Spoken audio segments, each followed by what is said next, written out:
Who are you? He had a voice that could make a wolverine purr.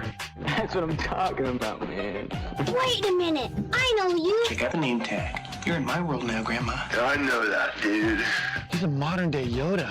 I'm your huckleberry. Allow myself to introduce myself. Greetings and salutations.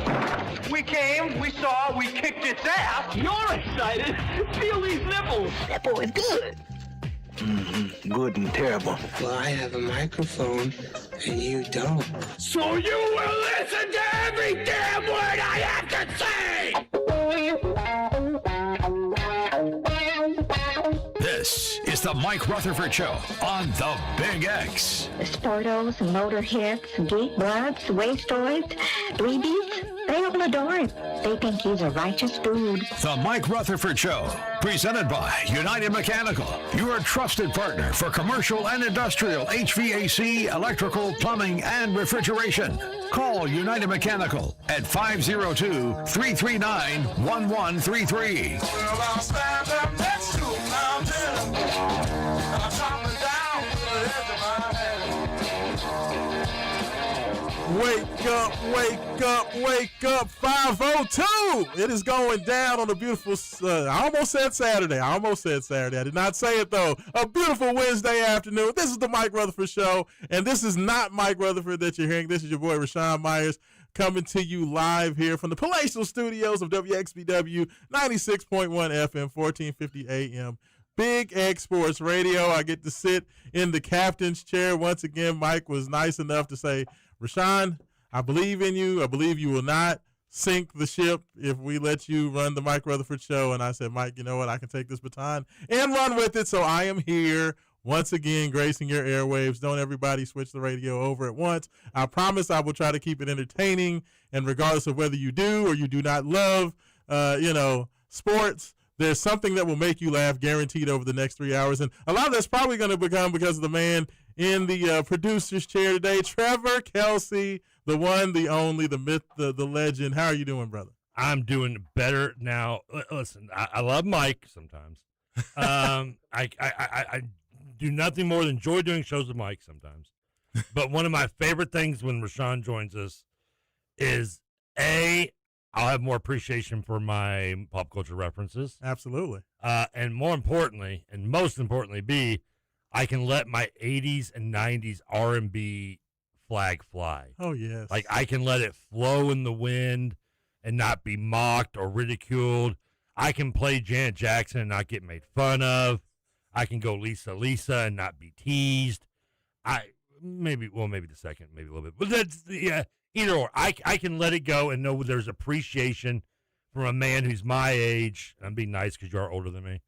That embraces that same theme. I'm not that much older than you. I think, well, you're like 3 years old. How old are you again? I think you're 2 years. I am 48. I'll be 49 November 1st. But that's not even a big deal. You were a junior when I was a freshman. I was hanging out with your class anyway. Exactly. I was just making fun of you and picking on you. Speaking of the, by the way, just on the text line, which you have my read for the Gameday Men's text line in there, so you might, if you want to read that, you can in a minute. But we do have one text right off the bat. Just want to let you know, and I can and very appropriately put, "Oh God, I forgot Mike wasn't there. Good luck, TK."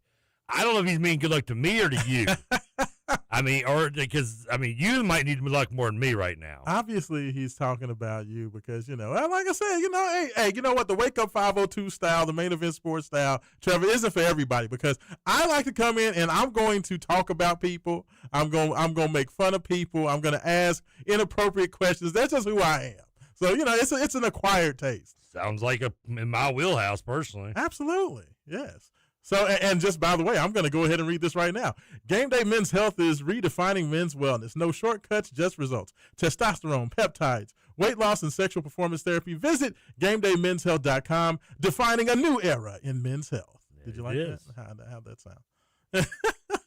And scene. The text line already a-popping. Yeah, of course, always. And then, of course, we got in the room as well. I don't know if his mic is turned on, but intern Ian is in the house with me. I'm so excited to see your young, fresh face in here. So I'll have to look at Trevor's old wither beaten face all I day. got good news and bad news for you then. Yes. Good news is you got this for a second. Bad news is I'm switching places with him and coming there with you the rest of the Yeah, show. he's making me run the board after this. Oh, is that right? Yeah. Hey, I'm good. I'll get talked you. it up. Be thankful. I've made interns do a lot worse than just come in here and run the board. I'll probably play some better music for you too, by the way. Ooh, No, the music's set. You change the music and your parents go from having a son and a daughter to 2 daughters.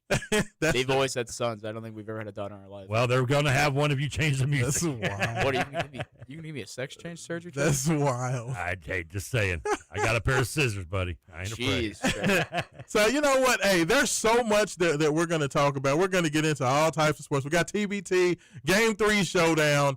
I'm going to have to get you all's opinions about all of that. We got, Jeff Brom talking about, hyping up some of his players. We're going to get into that. We're going to talk about U of L and no streaming for basketball. We have a lot of sports-centric topics. I want to talk about LeBron and how he has basically got the whole NBA in a headlock for no reason. But we're going to get all of that in at some point. But before we get into any of that, I just want to ask you all something that I did not plan to talk about when I came in, but Trevor Kelsey always replays the first 30 minutes of the Not always. the Blue Neck We show. usually actually go overtime normally, but we had guests in, so I'll replay. Yes, yeah. Well, so you replay the Blue Neck show, also known as KRC. That first 30 minutes, and I just want to know who, as a grown man, calls himself seriously Wildcat's Tongue. Well, and yes, Wildcat's Tongue. I understand that's his Twitter handle. It is. But he uses it as if it's like a superhero code name and that he does not have a real name except for Wildcat's Tongue. Well, now, I'm assuming I should What's your superpower? Just licking? I know Ian's too young probably this, but you do know the reference to the name, right? Absolutely. Okay. Oh, absolutely. Come on. Which I always thought was goofy, That's but fly over my head. it's okay. It's Google it. Yes. As corny as I always thought that was, I still used it to make fun of Kentucky fans because that's what we do. I mean, because, it's like Mike Rutherford always was like Mr. Card Chronicles. So, like, you can be known by both. But we knew Mike's name. So, for those that don't know, and you don't, and I'm not going to tell you, Wildcat Tongue is like, his real identity is unknown. Like, that's wild to me. Like, we didn't do the YouTube stream today because when I met him, I said, "Hey, Mr. Tongue, I'm Trevor," and that's what I called him. I mean, and he told me his real name, and he goes, I said something about the YouTube. He said, "Can you do it without the cameras on?" And I was like, "Listen, if I'm putting my..." Did he really? That's so, like, he would have to wear like a mask, like one of those. And we don't have in the budget to Nixon blur his mask face or like an anything, FBI right? article. That's one heck of a logo right there. So, I'm seeing it now. Isn't it? Oh, so, yeah. so I looked at him and I said, I nailed "Listen," that. I said, "if I can put my mug on this YouTube stream, like we can put yours." He's like, "No, I got to keep my identity secret." That's wild. And I'm What, like, he ain't that "Okay." So he's like a Kentucky Freddie, I guess. That is wild. That's just wild to me. No, because I was just listening to him, and he's just so. And look, I am not. Like I said, when I talk about him, I'm being serious, but I'm not being mean. I'm just like, I don't know. It's just wild to me. He has like an actual alias. What would your secret identity be, Rashawn, if you had one and didn't want anybody to know your name in real life? You know what? I don't know. You have to let me think on that because I've used some alias names for like my created characters on 2K. When you go out on a stuff date, like you don't that. think like her. Like my gamer tag. On Yeah, like PlayStation, exactly. It's big Block 40. Okay, I named myself Block because I used to have this nickname in high school because my square head apparently. They called me that for It is kinda I square. can kind of see. for my 3 I years can in see high that. school, like from sophomore year to senior year, they called me Block. That's funny. I don't think I ever heard my name called once That's wild. those 3 years. Well, the kids were kind of mean to me. They called me Father Abraham because Abraham's my middle name. So, like that song that Father Abraham has many sons. You know that song. I think Trevor, I know you know that. That song. I have gotten to a few. There's an old song called Father Camp, Abraham, and they used to call me that. But that would definitely not be the alias. Ever since I started getting called Ian again back in college, like stop calling me Block, please. I don't like hearing my that name favorite no church more. song was "Deep much and nicer. Wide, Deep That's and Wide." There's a fountain flowing deep and wide. I don't know why I remember that. That's terrible. That sounds something so wrong. It's so terrible. I learned it in Bible study. That's yeah, absolutely. It's wild. It's wild. But It is yes, crazy. I try to forget the whole Father Abraham era. I'm the only one that ever still brings it up, so I guess that's probably on me. None of the people that used to call me that back in the day are around anymore, thankfully. So now I'm just self-deprecating. What generation? Was it the Wagner, the generation that was just meaner? Like, you got Block and Father Abraham. I can't even tell you half the stuff I got called in high What was school. your worst one? What was the worst one that you can actually say here on air?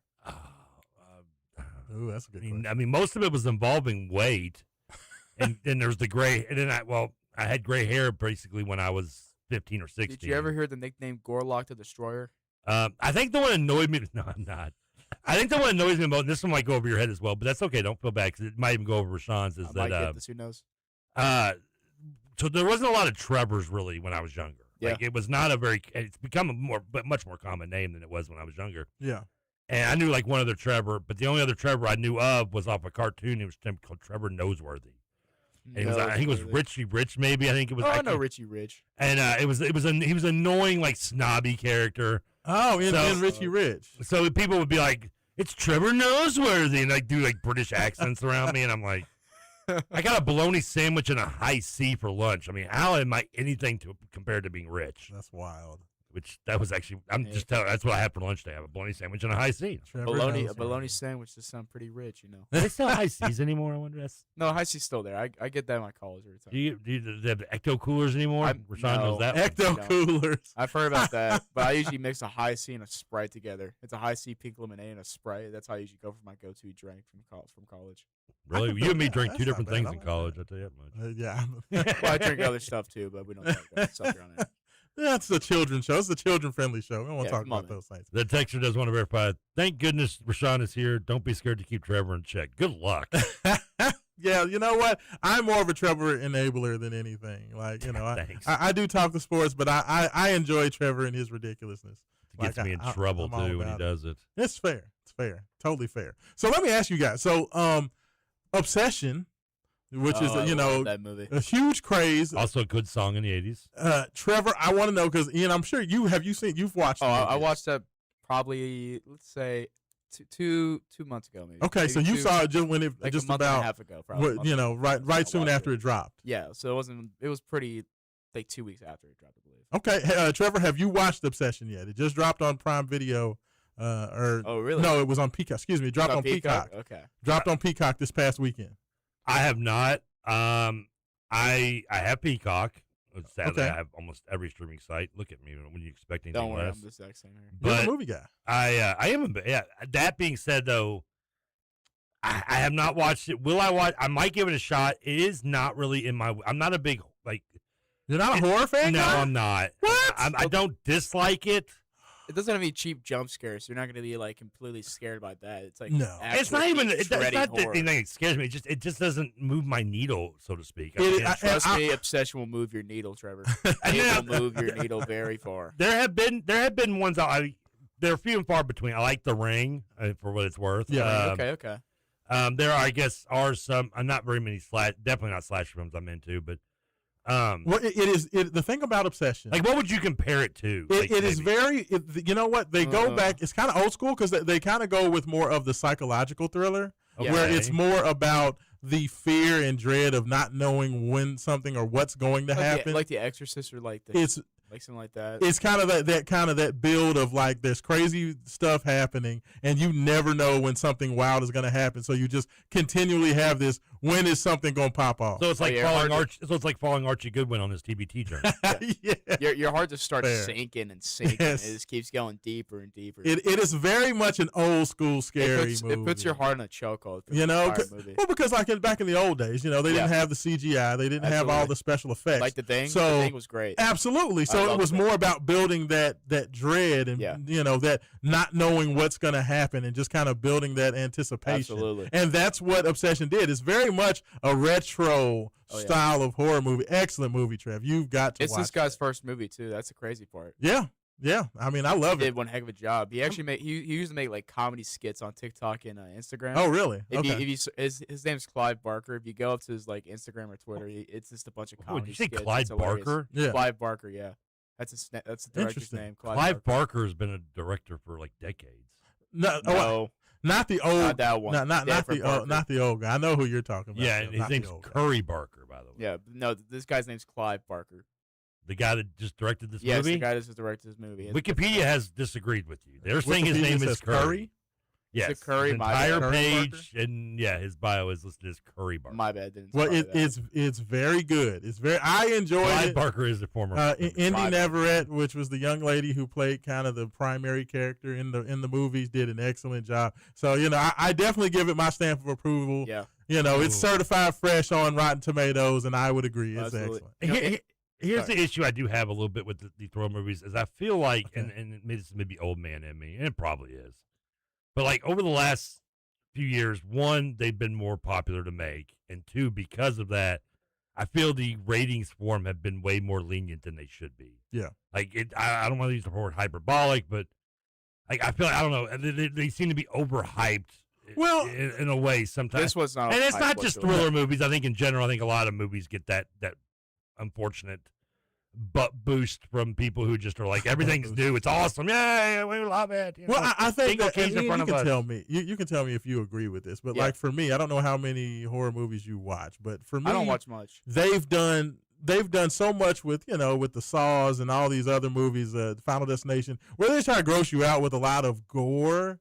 And it's like that's kind of what they have leaned into over the last 10, 12, 15 years. But this movie didn't have any of that. It was just kind of crazy It didn't stuff. have any of that until we got to near the end. Yeah, exactly. Yeah, I mean, spoilers. So what is the premise of the movie? I'm trying to. It's about.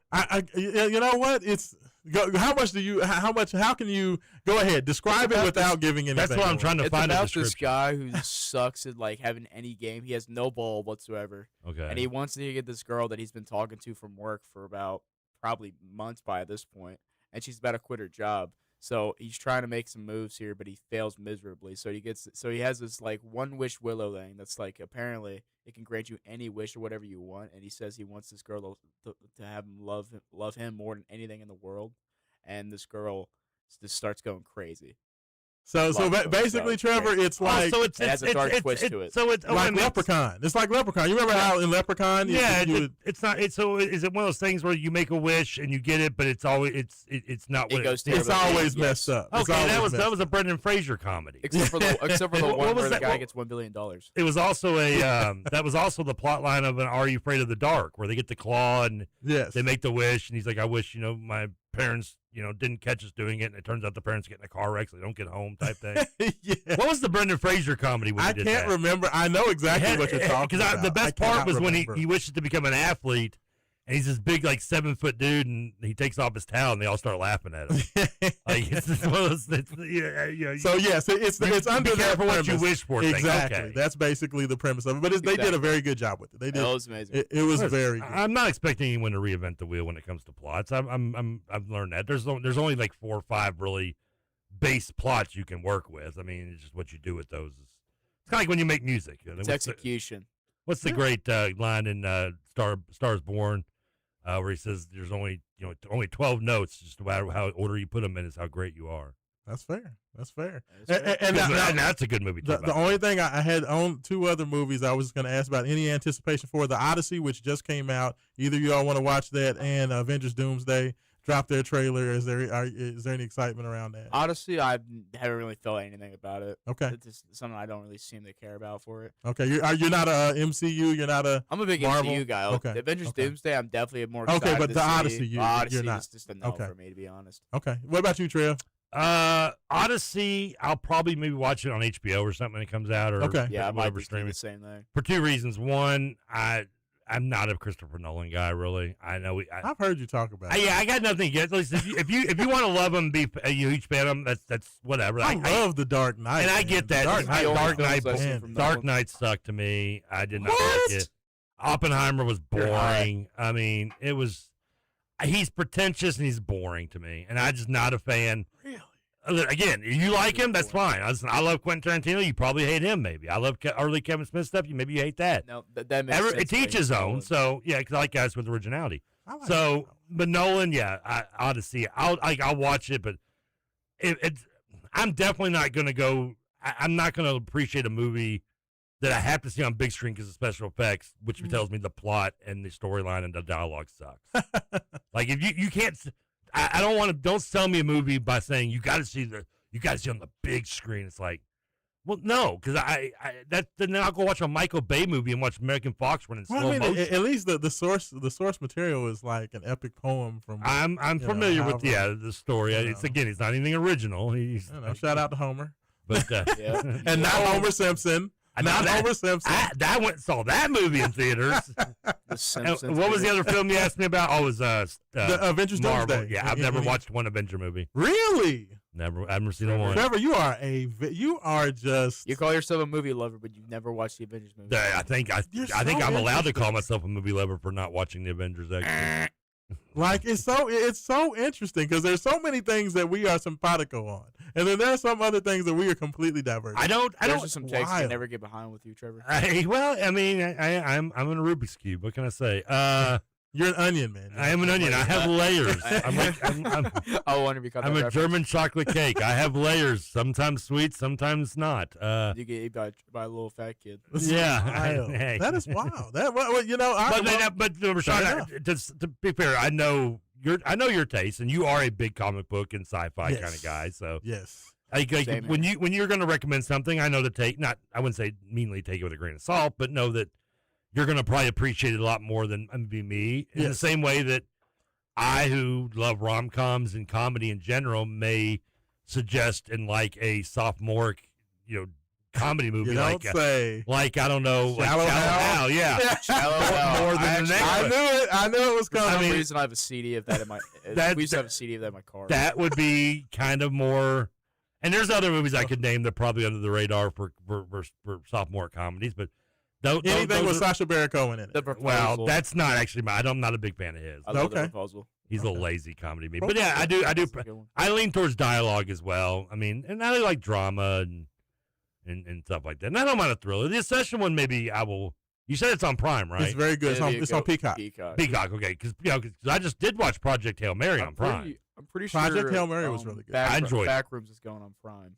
Oh, is it? Okay. I haven't seen that one yet. I know Masters of the Universe just dropped today. Oh, it did? Yes. I got to go see that, too. It dropped on, it's on Prime Video. My dad used to be a big He-Man kid, so I got to probably go see it for him. Now, free Prime, or is it just you can buy it on Prime? Or rent it no, I believe it's free on Prime Video. Okay, so that I will watch. I've gotten a few good reviews for it.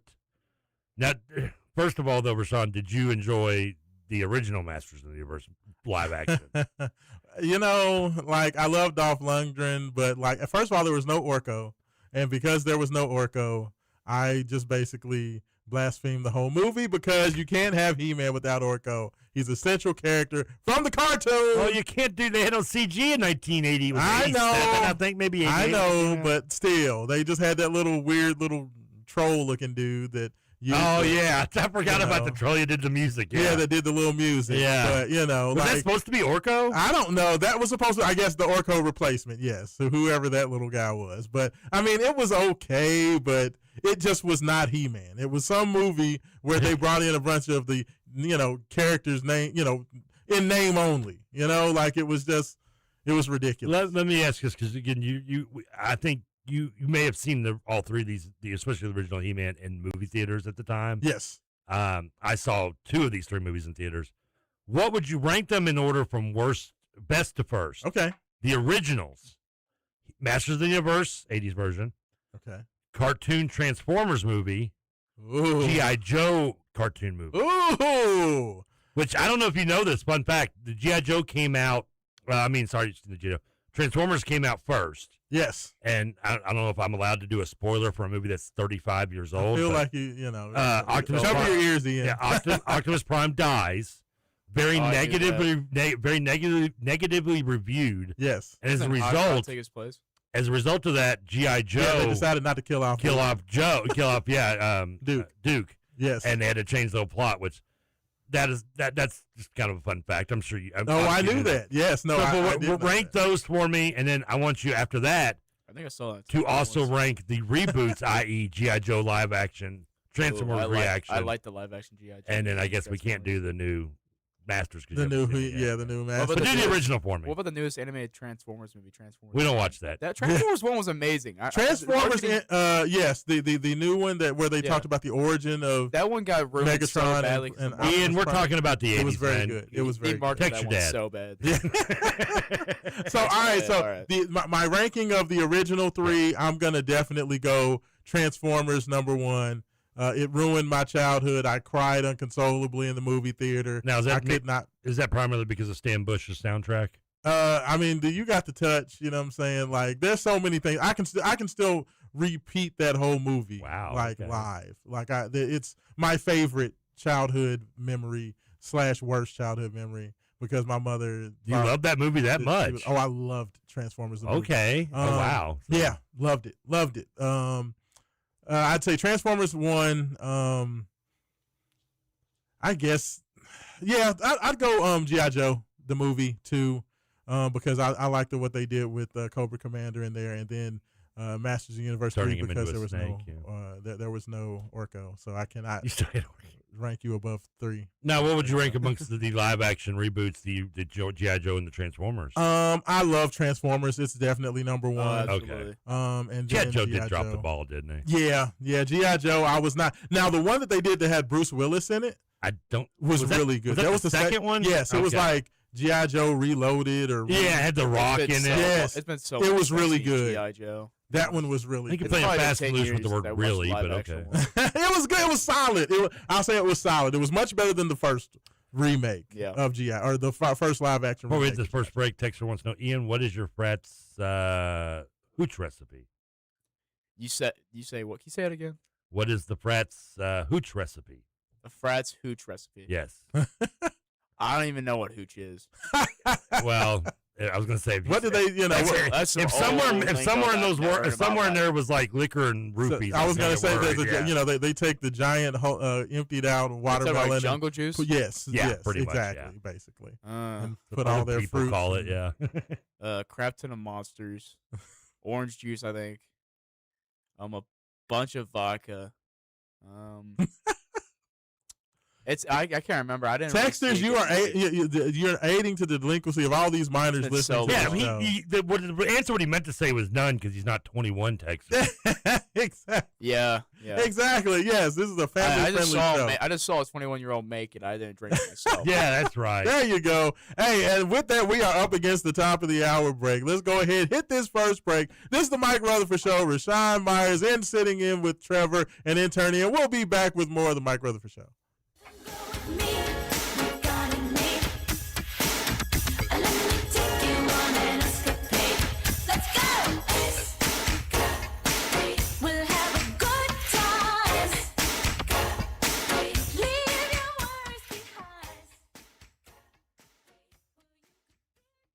John Spears for M&M Cartage. You see those trucks riding down the road with the M&M Cartage sign? You could be a driver or work as a mechanic on one of those trucks. For 45 years, M&M Cartage has been a locally family-owned transportation company, and they're currently hiring those drivers and mechanics. To join their team, go online to mmcartage.com to apply. Headquartered in Louisville with locations in Cincinnati, Indianapolis, Morristown, Tennessee, and Detroit. That's mmcartage.com to apply. Guns, gears, and great deals. Say it with me. Everything concealed carry. With over 1,000 firearms in stock, you'll find exactly what you're looking for. Shop SIG, Smith & Wesson, HK, Glock, and more. Plus the best selection of used guns in Louisville. Looking for premium? Check out Kimber, Dan Wesson at Wilson Combat. We pay cash for guns, and we always have specials. Visit Everything Concealed Carry, 10306 Taylorsville Road in the heart of J-Town. Everything Concealed Carry, your best shot at a great deal. Options. When it comes to insurance, that's exactly what you deserve. I'm Chad Hennessy with InsureMax, and I've been proudly serving the Louisville area for over 25 years. As an independent agent, we work with Auto Owners Insurance to find coverage that fits you, not the other way around. InsureMax delivers strength, service, and peace of mind through partners like Auto Owners Insurance. More choices, more options. Call me, Chad Hennessy, at 502-479-4085. Calling all young golfers. The PGA Junior League at Old Capitol Golf Club is the perfect way to learn the game, make new friends, and compete in a fun, team-based environment. Open to boys and girls of all skill levels, our PGA Junior League is coached by PGA professionals, helping kids build confidence on and off the course. Join the team and experience golf like never before. Sign up today at Old Capitol Golf Club and let's tee it up. Visit oldcapitalgolf.com to register now. My name is Terry Schultz, CEO for the Rutherford County Area Habitat for Humanity. Republic Bank has really been a game changer. They have invested not only financially, but time to really listen so that we can move our mission forward. What I like about Republic Bank is they've come in asking, what are your needs? And I don't know that you get that any other place. That's Terry's story. Now let's get to work on yours. Republic Bank. Time to thrive. Member FDIC. Roosters is the place to watch your favorite teams play. From college to the pros, Roosters has all the games. Plus, you're going to love the food at Roosters. Come watch the games and enjoy 79-cent boneless wings every Monday. Roosters with 6 Kentuckiana locations: Dixie Highway, Preston Highway, Fern Creek, Shelbyville Road, Springhurst, and in Clarksville. At Valley View Golf Club, the game just keeps getting better. Over the last couple of seasons, Valley View has continued to add new improvements for members and guests. Enjoy the Tap-Ins dining room, now featuring 2 indoor golf simulators for year-round play. Every golf cart now includes a new GPS system to enhance your experience on the course. And to preserve the course's strategy and beauty, Valley View has planted over 120 trees in recent seasons. Valley View is also expanding its golf tournament program. Membership continues to grow, and a waiting list begins May 1st. So join today and experience everything happening at Valley View Golf Club. Gorgeous setup this afternoon. Lots of sunshine, a few clouds in a few spots. A high temperature near 80 degrees with low humidity. That allows for a comfortable night tonight. 50s area-wide, and as we head into the day tomorrow, another dose of sunshine and low humidity with a high again very close to the 80-degree mark. The Wave Storm Tracker team, I'm Brian Good. This is Dugan Ryan. I would love the opportunity to talk with you about how we can help grow your business and have your business's brand associated with Big X Sports Radio. Give me a call today at 812-725-1457. This is Kentuckiana's only locally owned sports talk. The Big X, AM 1450 and 96.1 FM, WXVW Jeffersonville.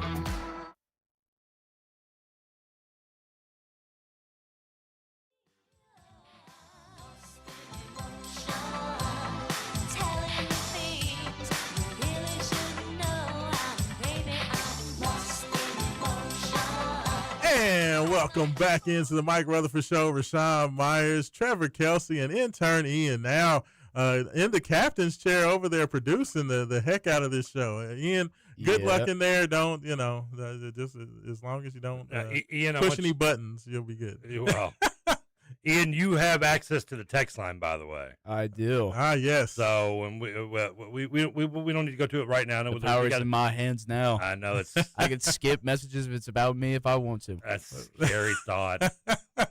So everyone beware. Ian has that. And, of course, if you want to get involved, of course, the text line, Gameday Mens Health text line, 502-414-1450. Would love to hear from you. You all don't really do call-ins, do you? No, we don't do call-ins. I don't do call-ins. We do call-ins on Saturday. We never touch that. Like, we give out the call-in line. We have callers sometimes. We find it easier just to let them text so we can ignore and mock them. Yeah. And they can't respond. And if they do respond, we can ignore it. We find that to be more American. Oh, okay. So I guess I won't give out the phone line since they're no fun. They're wet blankets here on the Mike Rutherford Show. I'm you sure. Can give out your number if you like. I don't know if I want y'all calling my phone. I don't know about that. But if you have any thoughts about this Frying Radio broadcast, please text them into the Gameday Men's Health text line. Would love to hear from you. So fellas, all right. So Mike always likes to do like a non-sports segment. So I try to keep with that tradition when I come in here to the Mike Rutherford Show. Wouldn't that be the entire first segment? Yeah, well we're kind of long gone past that. Yeah, well, no, that's what I'm saying. Like the whole first segment, you just kind of talk about all. Oh, I thought you were leading into doing it now. No. I was just keep going. We did it the first segment. Okay. So no, what I was saying was, I try to keep with that tradition. But now it's time to get to the hardcore sports. We have a huge Game 3. You know what's so funny? For everybody who tried to say that they didn't care about the TBT and no one cares about what's happening and no one cares about the teams and nobody's going to watch. As soon as the games began and teams started winning and losing, now everybody's invested.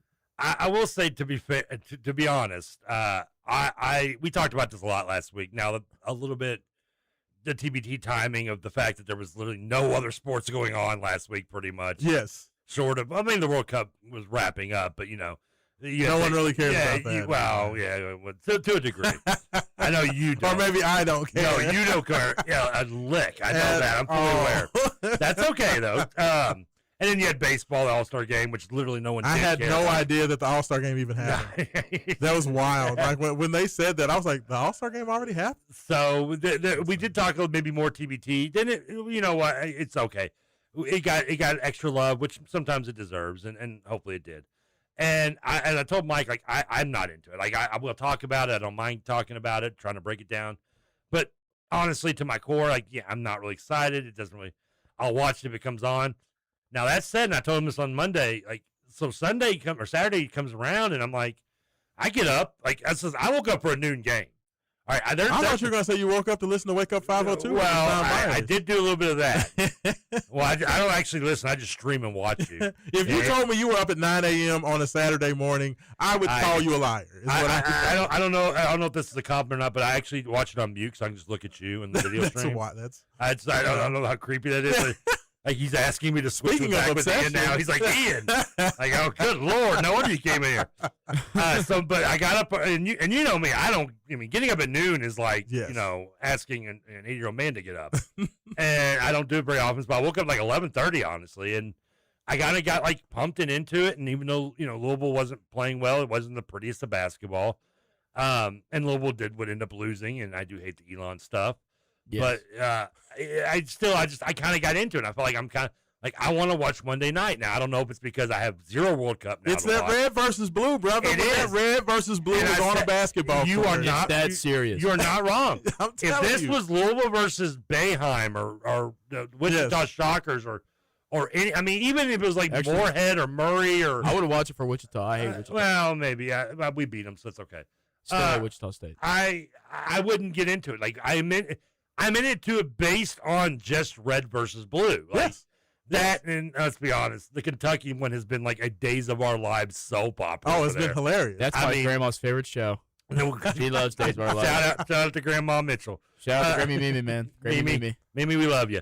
If she's watching, she does watch a little bit. Yeah, she's still like only one I got left. So she really likes to watch my stuff. Mimi still can pull up a miniskirt. I'm not gonna lie. What is wrong with you? Go ahead. My grandma, she's 78.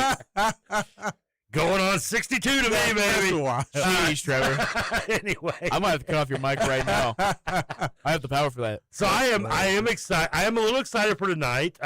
We can wrap up here. Right, I guess I'll be a little late because I get done right at 6. So fly home, watch a little bit of the second half, or most of the second half. But fly home. Watching. I ain't got no plane. Yeah, well, I don't move fast either. Watching the Monday night, like Trez eating them up. And then just jumping up on the score. Trez has been going crazy these past 2 days. But also, as much as I love watching, like I said, watching us beat, and us being Louisville, beat Kentucky, I've enjoyed as much watching their just fan base melt down from it. Oh, it's and in particular, Archie Goodwin, who is supposedly, as far as we know, as of now. He's here. They have him on video on the court. We still got like 3 hours left, okay? That's fair. Let's not put the cart before the horse just yet, okay? Let's calm down. Because we've been down this road of he's going to be there, and, he didn't show up. A whole will he or won't he. The best part of that is not just his, I guess I'm allowed to call it beef with Andrew Harrison online, but also the fact that he's got beef with our favorite producer, Scoots. Really? Apparently he was tagged with Michael Bennett's show yesterday regarding their situation, and Goodwin went as far as to comment on the tag, telling him, don't tag me. I'm not...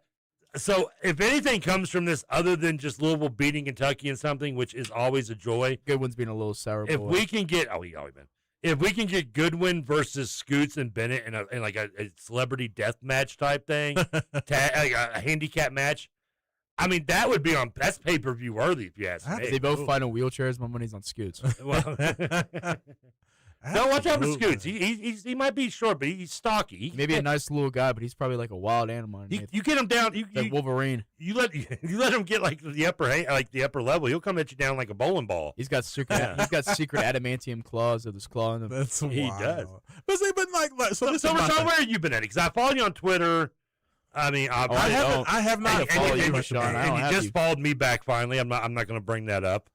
It took I you did. like 3 weeks. I finally followed you. I said, "Oh." I was like, there "What? you How go. many Harry Potter freaking movies I got to watch to get a follow from Rashawn?" Yeah, you got to get past 3 and a Boy, half. I've known the How guy about that, 20 Trevor? years. No. He's not following me. But I missed Scoots for a minute. I didn't see him for about a month. He actually followed me for a while. I didn't realize. there's Gotta a get reason those you didn't follows. see him for. And speaking of which, man, make sure everybody goes out there. Give me a follow on Twitter/X. Yeah. At Rashawn, RAASHAAN. I had almost 4,000 followers. You did. Now I'm only at like 890 because some jerk stole my account. So please retweet, send it out there to, give me a follow and tell everybody else to follow me, please, so I can get my, I'm At building my way Rashawn. back. What up. people don't Is know it is just at Rashawn? Yes, at Rashawn. That's me. I literally only just need my first name. So I'm very. I lucky like how with that. you sound like Usher when you spell out your name too. Yeah. People don't know this, and maybe I should admit to Rashawn, I'm the one that hacked his account so I could get more followers than him. Now I'm only like 300 up on him still, people. So let's just keep it contained. That's hilarious. All right, this is like the joy. I've had to brag about this at bars. I'm like, yeah, I got more followers. But no, but I haven't. But honestly, like, I haven't really been tweeting much about it. I've been more invested in just watching it. Like, I Really? I don't want to call it nervous, but it is a little bit of nervous energy watching these games. And you know what? There's so much tribalism and civic pride in the Louisville fan base and the Kentucky fan base that this matters. That's why everybody who lies and says that it doesn't matter and that they don't care, they're lying. If you're a true blue or a true red fan, you care about any time Louisville, Kentucky on a basketball court. I mean, even when it's the old geriatrics out there, it does not matter. Yeah. Well, now not Alex Matthews. He's like 1 year removed from college. Well, and it shows, doesn't it? Considering Yeah. like 75% of the scoring in these 2 games for Kentucky has been done by non-Kentucky Wildcats. Yeah. Like, that's why it's so funny that they're talking about, we talked to Twani Beckham after the game, and he said he has 5 or 6 alternates that could come in and play. Sit down on the I'm like, they don't have enough ringers. They're going to go get 4 or 5 more ringers for this game. I've been waiting all day to see if they were going to announce who was going to join La Familia, but they have not announced it as of yet. I've heard Nate Sestina. I've heard. Sheboy's still name is coming up. Sheboy's coming up. Duran Lamb is on the bench over there. I don't know. Did if he he's not play part of much the on Monday? coaching staff. No, Duran Lamb hasn't played at all. I think he's on the Liggins staff. is the one that's DeAndre Liggins is playing. But Duran Lamb, you would think that he would, be a guy who would get out there. Let's grab Kara Chris from jail and that'll work. I mean, watch Prison Break, see if we can get him out. We can get Terry Rozier in the trade. I mean, well, that's an unfair trade for us. I mean, but Terry Rozier would just cook everybody in that league. You talk about Lamb. Oh, I mean, I haven't had a chance to talk to 20 in a while. The question I would be asking is, why don't you play? I know that. I mean, you just maybe won't feel comfortable being a part of a Kentucky team and sitting on the bench only. But I would think maybe you'd want to get out there on the court a little bit. And my whole thing is this: Kentucky fans try to act like, oh, well, you know what? All of our guys are in the NBA, so they don't have time. First of all, there's a lot of Kentucky players that aren't in the NBA. True. Okay, there are plenty of guys playing all around, so don't act like every player that's ever played for Kentucky over the last 10, 12 years are all in the league. So well, it's easier to say that than they don't want to play. Wall. Yeah, exactly. Oh, no, absolutely. That's what it all comes How down could to. they not gotten John Wall? Is he just like on radio silence for everywhere? Well, I think he's just doing a podcast. Just retired too. Yeah, it would be a perfect opportunity. Isn't it to grab him and Gilbert Arenas, I think, or something really? like that. I always thought when they added him, I knew that they added. They had already changed the name from the Wizards, but I thought, first of all, when you have those two, like the Bullets would have been perfect. And I was like, the team can be run and gun. Yeah, like that would be just thinking, if you don't know Gilbert Arenas' track record. But like for me, like Daniel Orton, you know what I'm saying? Daniel Orton was a big man in Kentucky. Why? What's Daniel Orton doing? Daniel Orton is not going to come back. I bet you Daniel Orton. He didn't even take his classes when he went to UConn. Daniel Orton looked like if he stopped playing basketball for more than 6 months, dude was going to blow up like a house. I bet you Daniel Orton is probably about 350 pounds. The best Daniel Orton story is when he got drafted and they interviewed Stan Van Gundy afterwards. And I don't know if you can find this on YouTube or what. I'm sure you can because it was on national television. and they asked him about his draft pick, and I mean, he just pooped all. He basically, in so many words, said, "I had no decision making on picking this guy. I don't want him." and I mean, he trashed him, and it was. If you remember, he was like the second to last pick in the first round. Yes. I don't even know if he played in Orlando really at all. Yeah, that's like a waste of a pick in the first round, especially. Nobody knew what he was going to do. And at that point in the draft, you still to this day see guys taking kind of flyers. Yes. Or if you do see somebody taken, they're traded like 5 times before they go to commercial break. Yeah. At that spot. I do want to say one thing. You brought up the 20 thing. Is saying that about the 5-6 guys, and they brought that in the broadcast as well. And I mean, I know it's a low-hanging fruit joke to kind of make because listen, we've got 8 men on the roster, them being La Familia, and you saw John Hood talking about this, in the presser after the game at Freedom, the more historic Freedom Hall, that 20 is doing everything, and I believe it. I like 20. I've known 20 for a long time, and I know he's probably working as hard as he can to get these guys on, and it's not easy, and it's he's. The few names that he is getting, agreements from, he puts them out there and then they don't show up. Archie, Marcus Lee, but when he says that, it just makes me feel like it's like when you tell the girl that your car's in the shop, your Ferrari's, that's why I'm driving this Buick right here. This old beater. Yeah, this old 77 the Benz Buick. In the shop. The Benz is in the shop next to my Ferrari and my Cadillac. Don't worry, they're coming. That's what it sounds like when at this point, it's like it's getting old. Their excuse is that the reason that Kentucky's been struggling is because they built the whole team around Archie Goodwin. They expected for him to be the hub of the team. So with him not there, that worked out real well in 2014 for Calipari too, didn't it? Absolutely. I mean, worked out perfect for him. So we'll see. But you know what? La Familia did put out a tweet, and they said that Archie Goodwin is active and will suit up tonight against the Ville. So they've made it official. I want to see it. I gotta see his 2 feet on the court. Yeah, I'm like R. Kelly's grandma. Unless I see him hold 2 forms of ID. I ain't gonna believe that's my Robert. You guys show me video and everything. I don't believe that's my Robert. But so the question I want to ask to everybody, and this is what I want you all to comment on, 502-414-1450. I want to know, has this TBT, seeing this three game format, which basically the TBT put in for Louisville and Kentucky, that they did that literally. They changed the whole format of the tournament for this matchup. Well, I mean, Kansas State has a little bit of swing to it, don't you think? It does, but in terms of the ticket sales, the numbers, the viewership numbers, everything that Louisville and Kentucky has generated, they basically changed the whole format just to guarantee they would get those ticket sales. Are we doing another 3-game series? We beat this series? I believe everything after the first round is single game. Yeah, because there's no one gives 2 bleeps about watching us play Bayham's Army 3 times. Yeah. Can we have most of the games just get played up at Freedom Hall? I'd love to go back to another Ville game. Well, they said apparently that if whoever wins this matchup between La Familia and the Ville will host the game Saturday. Against Bayham's Army, which I think it's against Bayham's Army or Seton Hall. I bet the tickets will probably be a whole lot cheaper too. So I might see if I can get there. Cheap because they not have been there. Was only like 3,000 people. But I tell you what, man, the last one there was $70 tickets. I could have paid. That Bayham's Army team, man, you got some shooters on that squad. I don't. You got Buddy on there, don't you? You got Buddy Bayham on there, and they got the kid who just left the Oklahoma City Summer League team. Is a big guy, shoots the ball really, really well. I can't remember the young man. I was watching some of the game last night, but that's a legit squad. Now Louisville, I don't know if there's any team out there that really can match Louisville's interior. Louisville's got a lot of big men. They brought a lot of size. If Trez continues to play how he plays, you would think that the Ville has an opportunity to make a little run. But they got to get this hard weed rules in China, man. Crazy how much they hate weed in China because if they were looser on him, we wouldn't have Trez right now. He'd be paid money overseas. Montrez is such a better jumper than he used to in college too. Oh man, he can just bang it anywhere. Trez is a beast, man. I love watching him play. I love the passion. But like I said, I think this comes down to the fact that Louisville fan, at least for me, Trevor and Ian, you guys can tell me. For me, I know for you, Ian. You're a little bit younger, but I think that I did miss some of the really prime years. I think the point still remains, though, because I think that for Louisville fans, the biggest thing that we've wanted to see from our Louisville basketball team for years and years, and I think Coach Kelsey has continued that. I thought it started a little bit under Coach Mack. where you have a Louisville team that goes out there and is not afraid of the Kentucky team.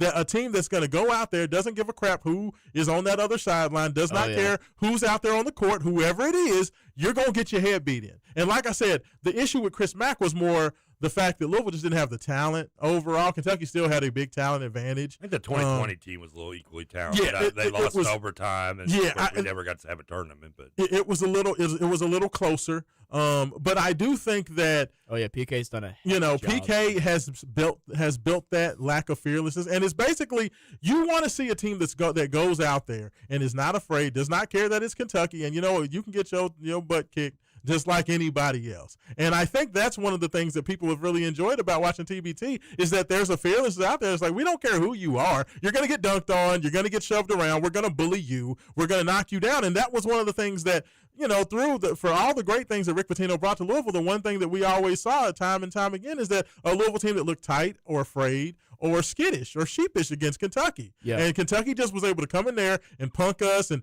you got our guys Jared Swapshire getting put in headlocks by Big Cuz and, just all those types of things. And that's one of the things that for us, I think Louisville fans, it goes a little bit deeper because it's like that type of fight and that type of fearlessness has been missing from the basketball program for so long. And now that we're finally getting it back, I think it's almost a precursor to what we want to see happen in Lexington in December, right? Yeah. Is we want to see for one time a Louisville basketball team walk into Lexington. It's been since 2008, 2009 that we've seen a Louisville team walk into Lexington and be like, we don't care who you are. We don't care who's out there. You're about to get your head beat in. And that's been missing from the program, honestly. It's like that brashness of T-Will, that I don't give a crap attitude of Earl Clark. Like those dudes that just did not care was like, we don't care what Kentucky's talking about. Now, the fact that Billy Clyde Gillespie was out there, that definitely helps. It helps.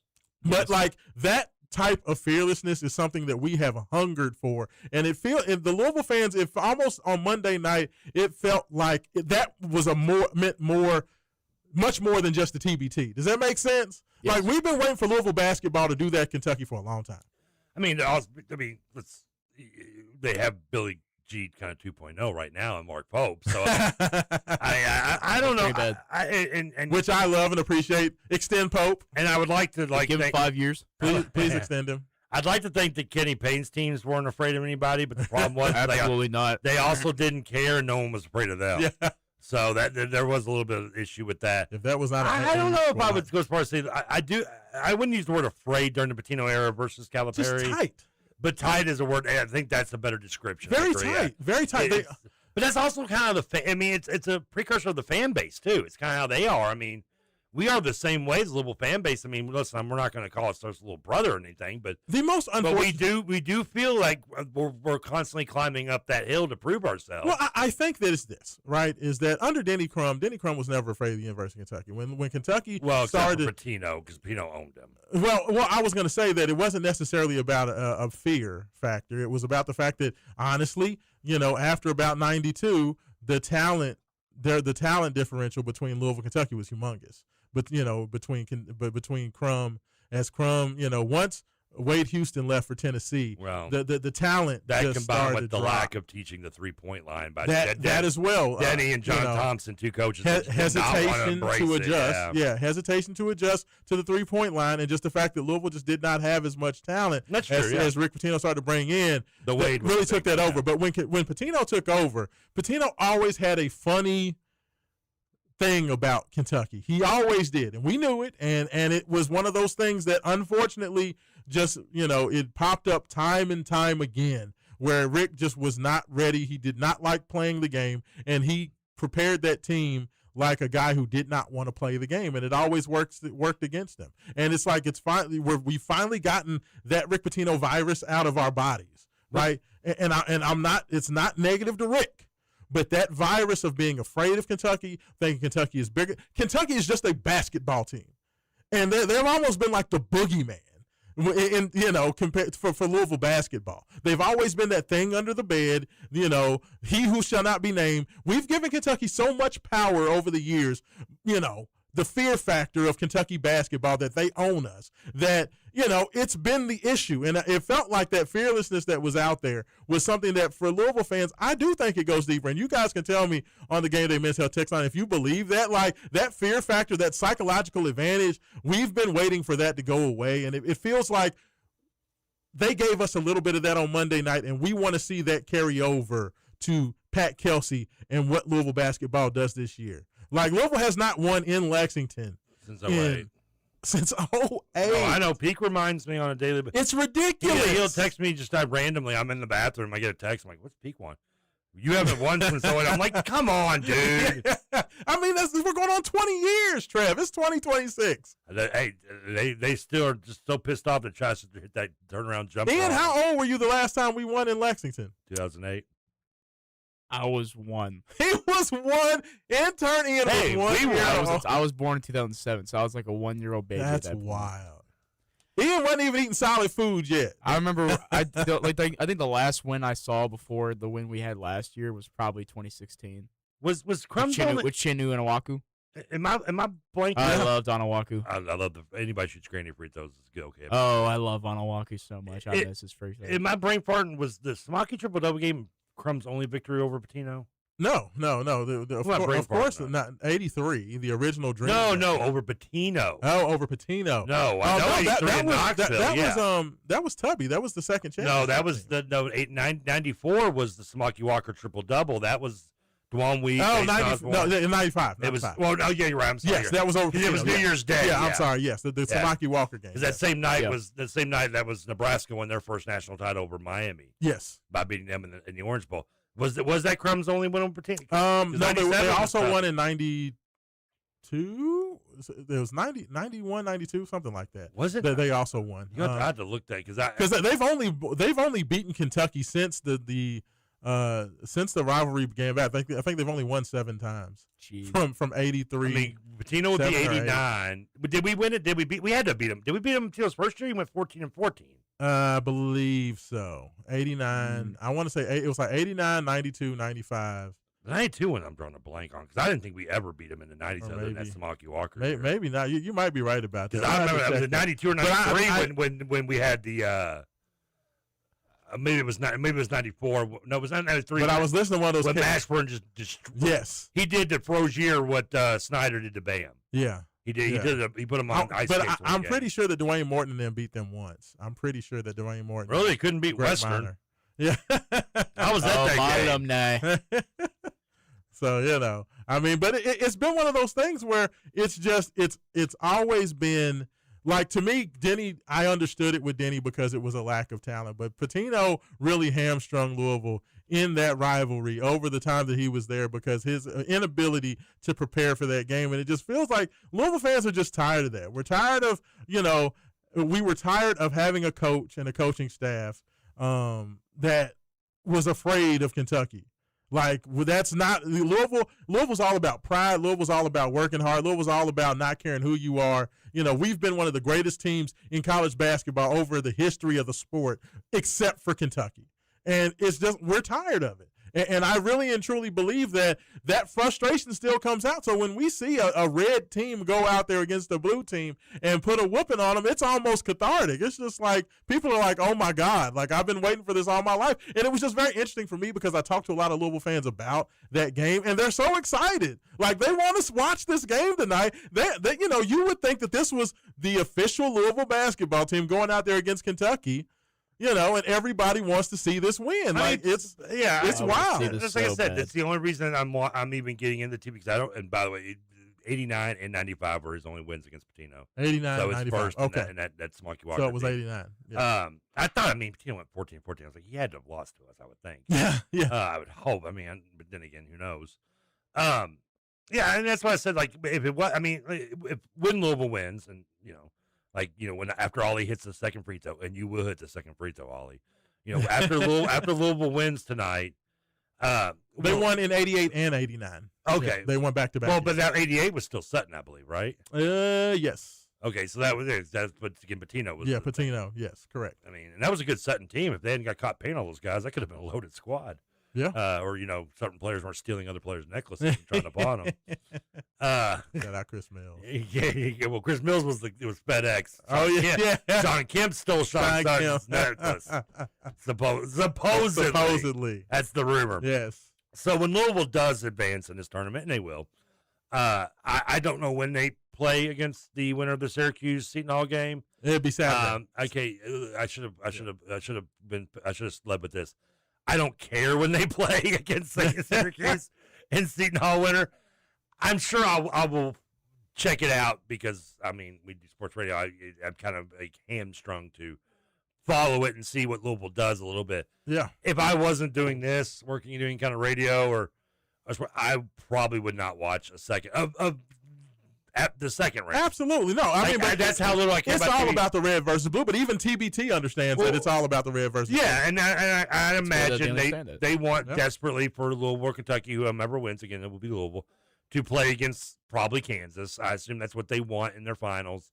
I'm not saying that the TBT company or crew or whatever the entity that they are is pulling strings like they're Vince McMahon on an episode of Monday Night Raw.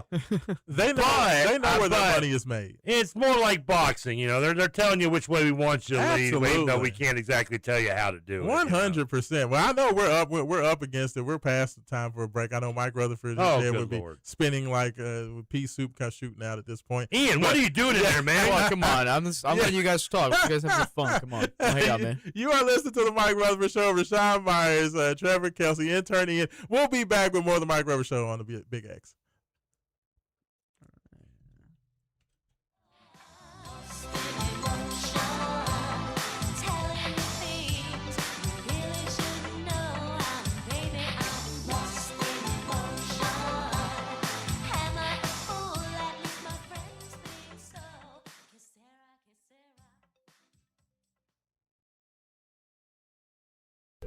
Hey there, New Albany.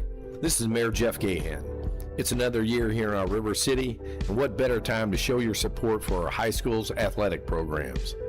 Whether it's basketball or football, track and field or soccer, swimming or tennis, our Bulldogs are giving it their all on the field and court. So let's rally behind them, New Albany. Come out to the games, cheer them on, and let's make some noise. Let's show everyone what it means to be a part of the best city in Southern Indiana. Go Bulldogs! Kratt Sporting Goods is Southern Indiana's team sports specialist and is your local Adidas team product dealer. Kratt specializes in outfitting your team, organization, club, or business in apparel, hard goods, and accessories from Adidas and many others. Kratt offers fundraising opportunities for your team, organization, or club through online web stores. Let our friendly staff get you started today by calling 812-282-5400 or visit and shop at our website at krattsports.com. Honey Baked Ham in New Albany is the perfect spot for a healthy alternative to fast food. They provide a variety of freshly made sandwiches, as well as salads and delicious soups. And you can dine in or take it to go. They also have many dinner options such as ham, turkey, frozen sides, and desserts, which provide a complete meal. Catering is also available for small groups or large gatherings. Call Honey Baked Ham today, 812-941-9426, or visit them, 3602 North Cape Court, Suite 23 in New Albany. Guns, Gears, Deal. It's everything concealed carry. With over 1,000 firearms in stock, we've got what you're looking for. Fast. SIG, Smith & Wesson, HK, Glock, plus the best selection of used guns in Louisville. Looking for premium? Kimber, Dan Wesson, Wilson Combat. Selling? We've got selling. We pay cash for guns, and we always have specials. Don't wait. Get in today. Everything Concealed Carry, 10306 Taylorsville Road in the heart of J-Town. Everything Concealed Carry. Serious selection, serious value. If you've been hurt in a car accident or hurt on the job, there's only one law firm to call. Call my friend Tony at the Collier Law Firm at 502-736-8141. Tony will get you paid. This guy used to work for the insurance company, so he knows the other team's playbook. Tony's a diehard Cardinal fan. His family's from Portland and Shively, and he grew up in Fern Creek. With that combination, you know this man can fight and win. In an accident or hurt on the job, call Collier Law Firm. That's Colyer Law Firm. Call today. Card Nation, join the excitement and secure your Louisville women's basketball season tickets today for the 2026-27 season. For more information and to purchase your season ticket, visit gocards.com/WBB tickets. Become a Louisville men's basketball season ticket member today. Fresh off back-to-back seasons with over 20 wins, the KFC Yum Center is the place to be all season long. Learn more about the season ticket member experience and view available seating options today at gocards.com/MBB info. Go Cards! Hello, I'm John Burke, President and owner of United Mechanical. My Christian faith is the foundation on which my company operates. Since 1999, United Mechanical's workforce has provided quality and dependable HVAC, plumbing, electrical, and refrigeration services for all of Kentuckiana's commercial and industrial businesses. Our mission is simple: to deliver a comprehensive array of reliable services in an ethical manner and always put our client first. Call United Mechanical at 502-339-1133. That's 502-339-1133.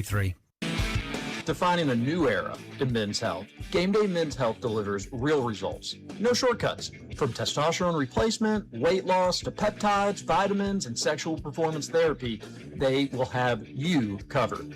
From their in-house lab that gives you answers in just 15 minutes in our clinic that is designed for men who value speed, privacy, and most importantly, results. Visit GamedayMensHealth.com. Real men, real science, real change. Visit GamedayMensHealth.com.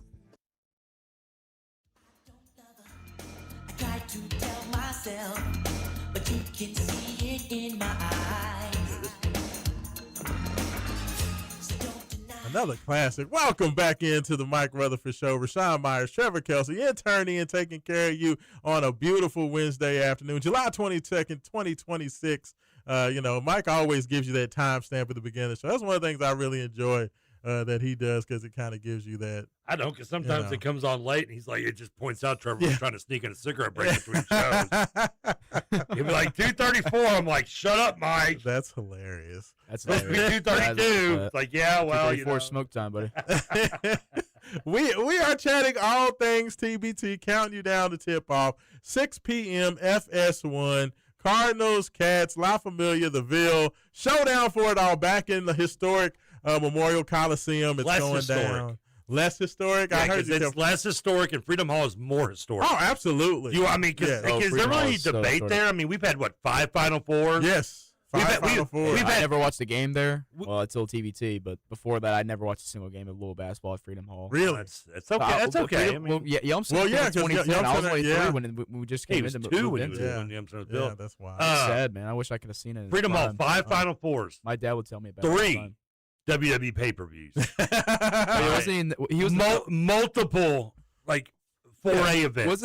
Mike Tyson fought at Freedom Hall. About the WWE pay-per-view, wasn't the introduction of the American BA for The Undertaker? You know, the American. The introduction of that character happened at Freedom Hall, and there's No Way Out in 2000. I believe so. Yeah, that was the introduction of American Badass. Triple H was right there fighting with, I believe, I can't remember who it was. I forgot about that. I found that out on a TikTok, and I remember that's when his new character got introduced. It happened in Louisville. Freedom Hall has been the home for Now, this would be a question for our man Trey, who's worked with WWE as well here at the station. I actually asked him this. There was the hot, I don't know if it's the rumor, but the scuttlebutt, the urban legend, so be it, whatever it is in the wrestling lore, the dirt sheets, was that I think that was the last pay-per-view they had here, and, they still haven't had one back, and they finally started bringing Raw and SmackDown back here. Yeah, now that was based off Yum Center. the blood rules that Kentucky had.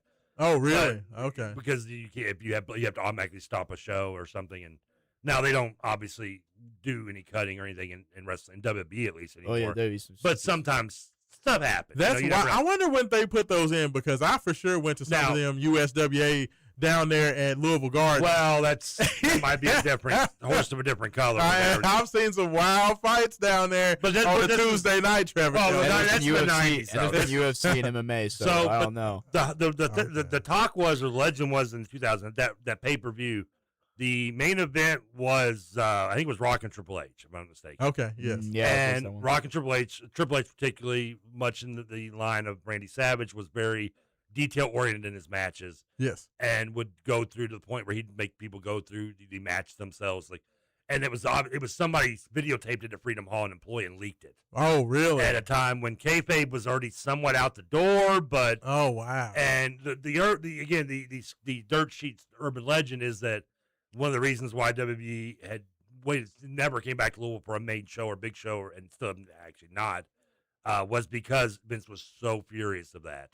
That got leaked. Wow. And that they put that out there, and not that that is interesting. It's like a grainy, like the Click reuniting at Madison Square Garden type deal look. It's very grainy looking, but that's interesting, especially because you have kind of basically the young school for young and upcoming wrestlers right here.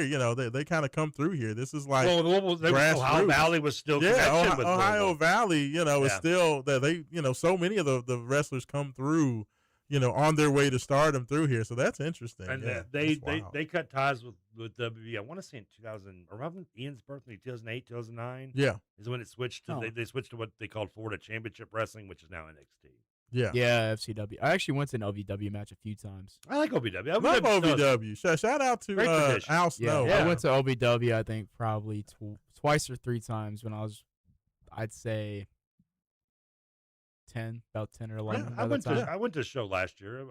Okay, it's a Thursday. I definitely want to go back. Thursday nights. They're a fun show. It's like $5. It's a great entertainment. It's cool. I used to go to OVW at the old venue where it was like the one with the wood and everything. Yeah, Danny Davis Arena. Yeah, I used to go to Danny Davis Arena. Do you still do it there? Yeah. I thought they had a bigger venue now. No, it's overall. It looks pretty Inside Drive. Yeah. Yeah, no, it's still there. OVW looks so much different now. They got the purple logo, no more the gold they have with the big flexing guy. That purple logo now. Yeah, they're owned. Well, Matt Jones doesn't own them. He sold his. I think they're owned by it's a European conglomerate. Oh, really? Oh, so now that makes sense why it looks so fruity now. He's bought. They bought him out. I mean, it's been like 3 years now. I think maybe 4, maybe even 4 or 5. That they bought him out. It's some group over in England that actually owns like a soccer team. And oh, really? They saw where OVW. I haven't looked. Me and my brother were thinking about going out there for the summer sometime soon. They had the bad heat with the referee news. I don't know if you saw that last year. I see. I go back to the olden days when they was down on 4th Street. At the old armory, at the you're talking my language. I know Tuesday night, and the scene I saw a dude. They had the Falls Count Anywhere match, and they went back there to the concession stand and took a big old bottle of mustard and busted it over one of the dude's head. Big old glass bottle of mustard. That would be old USWA stuff, probably. Yeah. Yes, that was like the old. South, Jerry the King Lawler was there. The Moondogs was there. Like that was the good old days. I know you definitely, Ian, don't have any idea about any of them guys. The forgotten about 80s match, which thankfully it's forgotten because it sucked, but was invented here, was the Scaffold match. Yes. The first Scaffold match was here in Louisville ever. And really? Was, I did not know that. The match, it was it was between Jim Cornette and I think Lawler, I think, was the was the thing. Of course, Cornette being a lot younger at the time, who still lives here in Louisville. Yeah. Can you tell me a little trivia? The other 1980s popular WBF manager who still lives in Louisville too? Is it it's not Jimmy Hart? Yeah. No. He's probably in Tennessee. Slick? There you go. Reverend Slick. He's a preacher downtown, church downtown now. Is that right? I forget what church it is. He is he goes by his Christian name now, or Baptist name, whatever religion he's teaching. Yeah. And he is a preacher downtown. Hey, I love my managers, man. Bobby Heenan, Slick, 80s was Cornette, Jimmy Hart. Those were my dudes, man. Absolutely. Oh, but we are taking. We've talked so much wrestling. Rutherford. I mean, if someone's texting him right now, he is shanking on the golf course. This is why Trevor likes having me in here, is because I just invite all the fools. We might have to see what his text line has to say about this. I can't, and that's exactly what I was about to transition to. 502-414-1450. We're talking all types of things, movies and wrestling, but mainly the TBT. I want to know, Louisville fans, am I right? Is this a little bit cathartic to see a Louisville team actually go out there, represent, and beat down them Blue Bellies the way they should be? I just want to know your thoughts on it. Ian, what are some of the early texts we got coming in talking about that? I want to get into the X's and O's a little bit, but let's see what the text Did we read Trevor's stepdad's text? No, we haven't. Trevor's stepdad's. This is from 234. TK. Draft for College Fantasy got set when you joined the league. Are you able to access the league through the link? Or do you want me to text to your phone to do it? No, I got Papa. My bad. That's hilarious. I sent the link over to on my email last night. I meant to get on that, and I completely forgot. I think it's because I noticed the draft was in like August, so I was like, "Oh, I'll Trevor, you're an auto pick dude, aren't you? No. You do look like auto pick. You look like you draft a punter in the second round. I do a dynasty draft. This time when I do two of them, and one starts in August. I've done one already this year, and it's what they call slow draft, and I hate it. And I hate it because I do not auto draft, and everyone else in this league that I'm in, like after the 4th or 5th round, is auto drafts. But there's a couple that don't. Which I'm glad because it's a slow. It's a 6-hour clock on the draft. Oh, 6 hours. So I'm like, come on, auto draft. 6 like, hours per player per pick. Really? It took 3 weeks to do this draft. Oh, absolutely. 10 rounds. That's ridiculous. I would just completely drop out. Well, I love dynasty leagues. 6 hours. It's a true is dynasty insane. league. You only draft rookies. I traded Cam Scadaboo after watching him do a backflip the other day. What is wrong with you? I traded him to a Giants fan. Our man over there at 680, Andy Sweeney. He's in that league. Okay. What? Oh, I know Sweeney's a Giant. By the way, fan. happy birthday, Sweeney. Oh, happy birthday, Andy. I didn't know that. And I traded him Scam for his first round pick in this year's draft. Interesting. Worked out a trade, yeah. Ah, okay. All right, so The best part was we were both doing radio shows while we were trading on the phone. He's doing his show, I'm doing mine, and we're talking about trades on the phone. I took it was the 8th pick. I guess you got a 1st and a 4th. I took the tight end out of Oregon. Okay. I needed a tight end. I went with him. It was my 2nd pick in the 1st round. So interesting. I've never done a dynasty draft. You know, it's different. I know it's very different because you're only drafting rookies. So yeah. Well, there are whatever free agents were available on there, which there are slim to none. So they don't have like any rules where you have to cut a certain number of players. You per do. year? You take. We have a 22-man roster. After the draft, we have 32 guys, and we have until like the week before the season to cut 10 down. Okay. So it comes. You know, I get sometimes you get worried. The strategy is: do I cut this guy? Do I think I can hold on to him for another year? I mean, you got to keep spots for guys that you just don't want to cut them and they turn out to be good like 2 years later. Sometimes. Yeah. I know there's a little bit of projecting out. That's interesting. Well, Ian, what else we got? I cut Zach Ertz his rookie year, and I'm still. Look at you! See, 4th round pick, tight end. I cut. Good job. What else we got on the text line there, Ian? All right, Boxcar Bob has to say the direction of today's show will resemble Billy trying to get home in the Family Circus comic. I know Family Circus. I don't know the exact reference, but I do love Family Circus. I appreciate it. Absolutely, yes. Boxcar. Family Circus. I knew of the comic strip, was not my favorite. What was your favorite comic? My favorite comic strip? I mean, you're a Marmaduke guy. I can feel. I don't know why I felt like I like Garfield. I was not Dilbert. Was it? What was the Dilbert? Dilbert and Dingus. It was one of those. Dilbert's a cartoon. I can't remember. Oh gosh, you're taking me all the way. I was a Beetle Bailey guy. Okay, Beetle Bailey. That's actually what it was. Calvin Hobbs was a favorite of mine. I like Calvin. Yeah, you don't know comic book strips. Off the comic book strips. Yeah, the Sunday comics. Sunday comics, man. Tate McInerney was the sports one I used to love. He was in the sports section. That was that. Golly, this is definitely radio for those of a certain age. Yeah, right? Well, we are talking TBT crowd here now. This is true. This is right. Yeah, this is our wheelhouse. TBT old man's show today. I will say that I am very sad that Edgar Sosa was not able to play. Like the fact that Edgar Sosa was going to try to drag his butt out there to play in the TBT. You know, they were talking about wanting to get younger, and they're like, the first announcement of the TBT was Edgar Sosa. I was like, Edgar Sosa's like 40 years old. He can't. He's not that old, is he? Edgar Sosa, his last year at U of L was what? 09, 08? Was he on the 08, 09? Was something like that. I mean, that was pretty old by this point. That was like, I mean, that was a long time ago. That's 18 years ago. 30. I mean, I guess, but that's old. I mean, he's you the know, last college basketball game ever made by EA. Like we can't start normalizing the fact that LeBron is 42 or whatever. Well, yeah, but you're also. I mean, you could get out there and play with Sean, and you're 46. 48. I definitely could not. If I got up there and ran up and down that Freedom Hall court 3 times, I am. You better. At what point do we make the TBT half court? I mean, seriously, we need to just go half court. Well, see, that's the thing. Like teams like the Shockers who won it last year.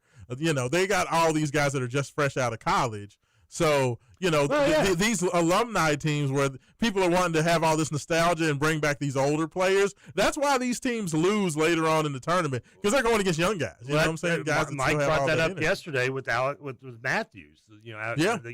It's not just, I'm not saying anything because he's not a Louisville kid, but I mean, he played college ball last year. Yes. He's like 22 years old. Yes. And you see that, especially in game 2. Yeah. The difference between being 22. It's kind of I'm out there 48 playing ball with these young cats, and it's like, well, I got Ian the intern last week or a couple weeks ago in there telling me about his weekend plans. He's like, yeah, we're gonna drink, and I did this, and I got up the next morning. I'm just looking. I'm like, good Lord, man, enjoy it while it lasts. I know. I remember old people telling me this when I was your age. Enjoy it while it lasts now, because I mean. Now I drank too much ice cream and I can't take it. That's hilarious. I'm out the next day. Lactose intolerant. I am. I mean, I can't do it. Yeah, enjoy it, buddy. My hoop sessions, I'm down. I hoop twice a week now. That's about all I got. That's about all I got. I will still run, but we run the half court back and forth at the Y. You know what I'm saying? Yeah, I couldn't even do half. Running the full probably court. Can run the quarter, Trevor. Run the full court, man. I can still do it, but if I do that, I'm out for a week at least. Only thing Trevor can get to is from the free throw line to the blocks. That is while there's truth to that. Ian, be careful, because once I get in that block, I'm gonna go on there you go, Trev. You have no power stopping me. I'm gonna pull the chair out from the barbecue chicken in the post. The chair. My knees might not move as quick, but I still got some dream footwork going on. Buddy, I can leg press 600 pounds. You're not. You hey, let me tell you something. I'm gonna throw it to Trev on the block if it's game point. We only need got one. No hope, man. I'm one of the best down low defenders. I'm gonna put you over my knee like the youngin' you are, man. Just bury him on that post. I'm gonna kick man. that knee out, man. That's hilarious. What else we got on there, Ian? All right, we got Boney Dumper next. All right. Did anyone ever tell Trevor that Roman thought the clip of the Ferris Bueller school secretary y'all used in the intro was a clip of a real caller describing Mike? No, I never was told that. Oh, shout out Roman. Roman, that guy. You know what? I laugh and it's funny, but Roman's still young enough. I can see he would know that. No, absolutely. No. I don't know if I would think it's a real caller. I don't know if I'd go that far, but not knowing the movie. I mean, I don't expect him to know. Like, Ian, you don't know what Ferris Bueller is, do you? Yeah, I've watched Ferris Bueller. Okay, well, your dad does kind of give you some. See, Ian was raised right. I was raised in the 80s a little bit with my parents. Yeah. I forget you do have a little bit. Yeah, that doesn't surprise. That is hilarious, though. That's awesome. I've watched the movie fully, I believe. So we're going to keep reading y'all texts as we go along, but I do want to get into this before we get to the top of the 4 o'clock hour. Can you throw a picture? Can you throw like a curveball or anything? I have no idea. I don't even know if I'm putting my fingers on here right. You know what? If I can throw a baseball, there's a baseball sitting in here, and Trevor's trying out his different grips. I'm so fidgety with it. I know. He's very excited. He's very excited to be in here away from the producer's chair. So he's like, he's got a cup over here. Your mug, I see here. Yeah, you got your baseball. So he's over there trying his different split finger grip. I don't know what. He's very excited, John. I don't know why I did a split finger, especially on my right hand. That hurts now. It's gonna kill my social life. So all right. So let's just go ahead. I know there's only so much breakdown we can, but I feel like we've watched both of these games between the Ville and La Familia. Just in terms of X's and O's, to me, in my personal opinion, when I watched the first game, Kentucky came out first quarter of both games, honestly, and shot the ball very well out the block. We're able to get up, get that 6, 7, 8 point lead early in the game.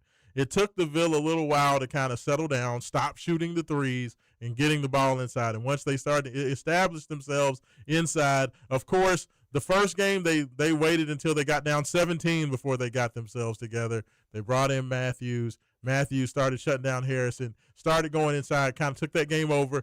Really and truly just kind of ran out of time. Just stop shooting threes. Once they stopped shooting threes, they got all the way back into it, came back, tied the game.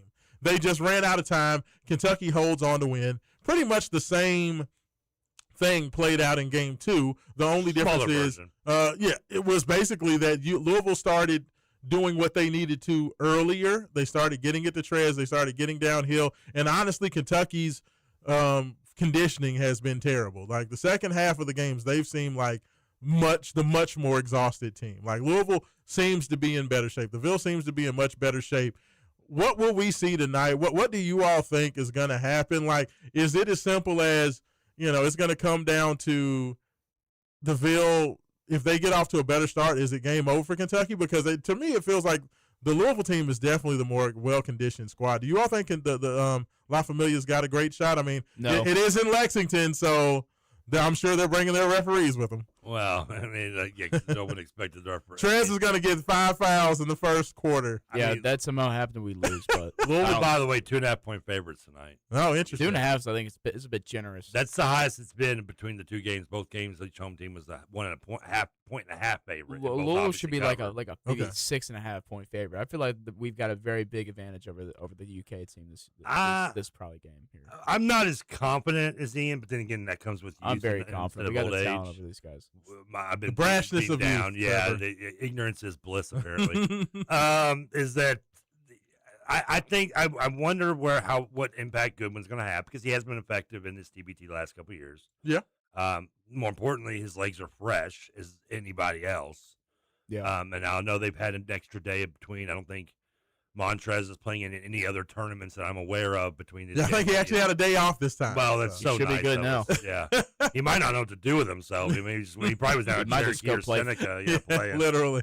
taking on people. So that does worry me. Also, I expect, well, maybe I shouldn't, but I do expect John Hood to try to think of something and do something to try to neutralize Trez in any way they can.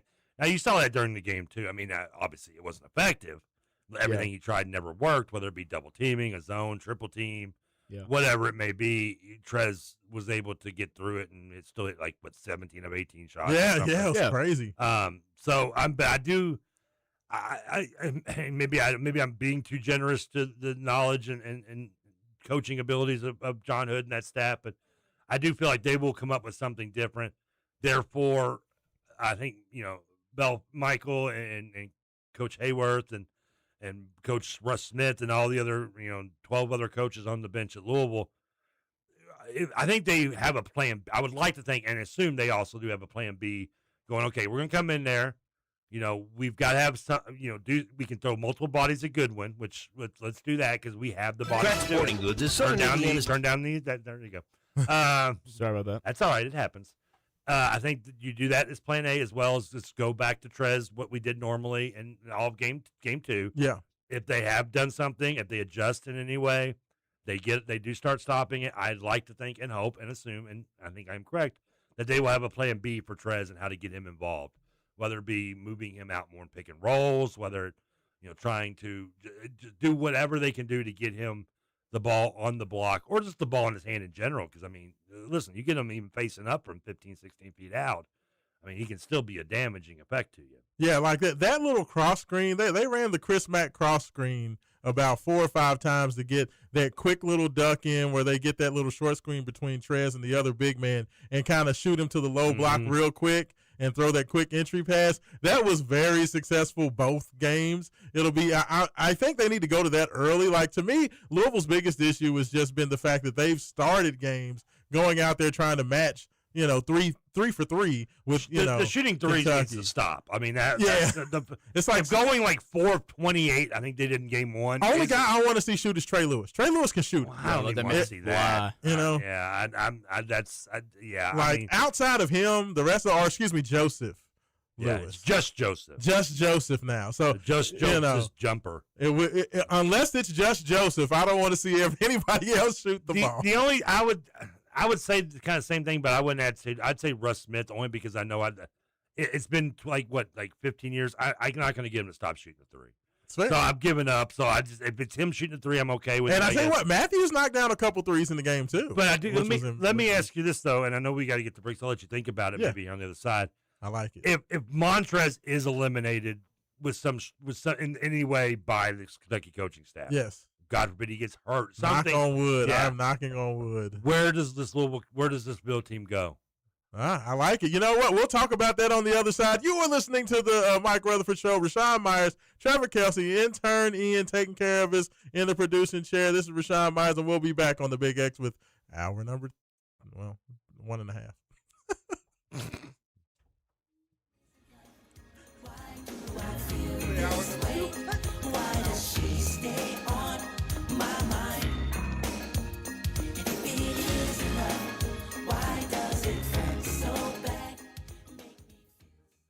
Pratt Sporting Goods is Southern Indiana's team sports specialist and is your local Adidas team product dealer. Pratt specializes in outfitting your team, organization, club, or business in apparel, hard goods, and accessories from Adidas and many others. Kratz offers fundraising opportunities for your team, organization, or club through online web stores. Let our friendly staff get you started today by calling 812-282-5400 or visit and shop at our website at kratsports.com. Guns, gears, and great deals. Say it with me. Everything concealed carry. With over 1,000 firearms in stock, you'll find exactly what you're looking for. Shop SIG, Smith & Wesson, HK, Glock, and more. Plus the best selection of used guns in Louisville. Looking for premium? Check out Kimber, Dan Wesson, and Wilson Combat. We pay cash for guns, and we always have specials. Visit Everything Concealed Carry, 10306 Taylorsville Road in the heart of J-Town. Everything Concealed Carry, your best shot at a great deal. Honey Baked Ham in New Albany is the perfect spot for a healthy alternative to fast food. They provide a variety of freshly made sandwiches, as well as salads and delicious soups. And you can dine in or take it to go. They also have many dinner options such as ham, turkey, frozen sides, and desserts, which provide a complete meal. Catering is also available for small groups or large gatherings. Call Honey Baked Ham today, 812-941-9426, or visit them, 3602 North Cape Court, Suite 23 in New Albany. Hi, it's your old hardwood floor. Yeah, the one with all the loose nails that snag your socks and shred your Swiffers. I know it's intimidating to replace me, but Carpet Mart makes it simple. They have every kind of hard surface flooring you could want, and even better, they take great care of you through the whole process. With Carpet Mart, you get confidence with every step. With me, you could get tetanus with every step. Get started at mycarpetmart.com. I spend my days teaching fifth graders that big things are built one step at a time. And at home, we're living that lesson. I'm Kevin Miles. I'm Rachel, wife, teacher, and we're getting ready to welcome our baby boy. We can't wait. We're practicing being big siblings. Crawlspace Medic is our family business, built on one simple belief. Your home should feel safe, comfortable, and healthy for the people you love most. Crawlspace Medic, a healthy home starts from the ground up. You can find us at crawlspacemedic.com. Hey football fans, Louisville football is set to take on returning college football playoff semifinalist Ole Miss in Nashville over Labor Day weekend. The game will be played at Nissan Stadium on Sunday, September 6th. Get tickets now at gocards.com/Music City. Want to catch the Cards at home this season? Visit gocards.com/FBinfo to learn more about available ticket options. The Candle Loft overlooking Fountain Square Park in the heart of historic downtown Bowling Green is the perfect place for a weekend getaway. Located above Candlemakers on the square, the suite includes a king bed, queen bed, a complete kitchen, formal sitting area, as well as a dining area and den. Enjoy the great local restaurants around the square that offer wonderful breakfast, a lovely view of Fountain Square Park, free Wi-Fi, and a 45-inch HD TV. That's the Candle Loft in Bowling Green, 270-843-3001. Looking good in the neighborhood today. Lots of sunshine mixed in with a few clouds passing overhead, but no worries on storms today. And the humidity level is dropping by the hour. Hopefully you've noticed the difference. It will help make you in for a little bit of a breeze at times as that drier air flows in. We'll take that too. High temperature near 80 tonight. 50s for most areas, near 80 tomorrow. The Wave Storm Tracking Team. I'm Brian Good. This is Dugan Ryan. I would love the opportunity to talk with you about how we can help grow your business and have your business's brand associated with Big X Sports Radio. Give me a call today at 812-725-1457. This is Kentuckiana's only locally owned sports talk. The Big X, AM 1450 and 96.1 FM. WXVW Jeffersonville. W241CK Jeffersonville. This is how we do it. It's Friday night, and I feel alright. The party's here on. Hey, Trev, let me tell you something. You know, this is my #1 most requested karaoke song. This is how we do it. This is one of the few rap songs I can do karaoke to. Oh, is it? Oh, there you go. Yeah, I mean, once upon a time in '94, you know.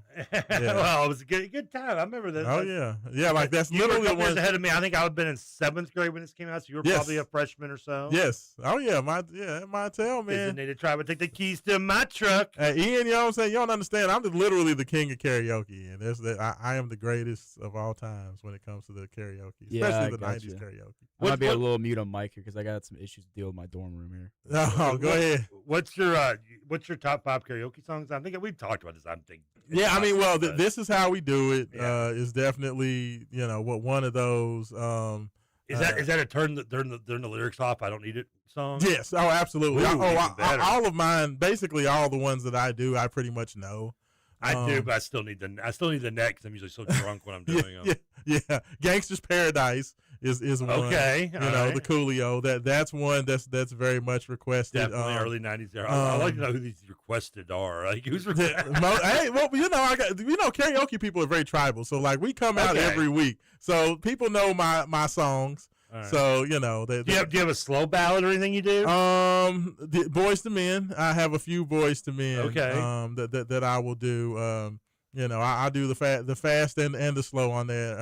I'll Make Love to You is one that I'll do. Jodeci, Stay. Okay. Is one of the slow songs I do. I got a country song. You do? What is it? Amazed by Lone Star. I know the song. Baby, I'm amazed by you. And Tennessee Whiskey. That's one that they like that I do. Don't know that song as well, but that's Stapleton, right? Yes. I know Lone Star Amazed though. That's 90s country. Yeah, and do a little Aerosmith. I'll do what is that? The one from Armageddon. Every time I close my eyes, yes, I don't want to miss a thing. Don't want to miss a thing. That's one that's kind of it's kind of popular. So a little bit of this, a little bit of that. Well, I'm one, and of course, Creep, Radiohead. That's a big one that they love. Yeah, I was never a Radiohead guy. I've had this debate with many friends who love Radiohead. They just can't get into Radiohead for some reason. I'm all over. Again, I guess it really depends on what I'm drinking that night. I do have a lot of Bon Jovi in me when I do. Okay. I don't know if it's I have to put on acid wash jeans and a t-shirt to do it, but I do have Dead or Alive, Blaze of Glory, obviously. Anything early, anything off Slippery Than Wet album, pretty much. Hey, here's what I want to do. Like you and me go to karaoke. Yes. Because I know you are comfortable enough as I am in our manhood. Absolutely. Can we do two dudes sing a romantic duet together? Will you do Islands in the Stream with me? Islands in the Stream? I don't know if I know. What is Islands in the Stream? I'll be Dolly, I guess. I don't know if I know that. I don't know, because when you say two guys doing a romantic duet, I always think of The Closer I Get to You, which was Chris Rock or Chris Tucker and Jackie Chan. In Rush Hour 3, they did that. Rush Hour 3, come on.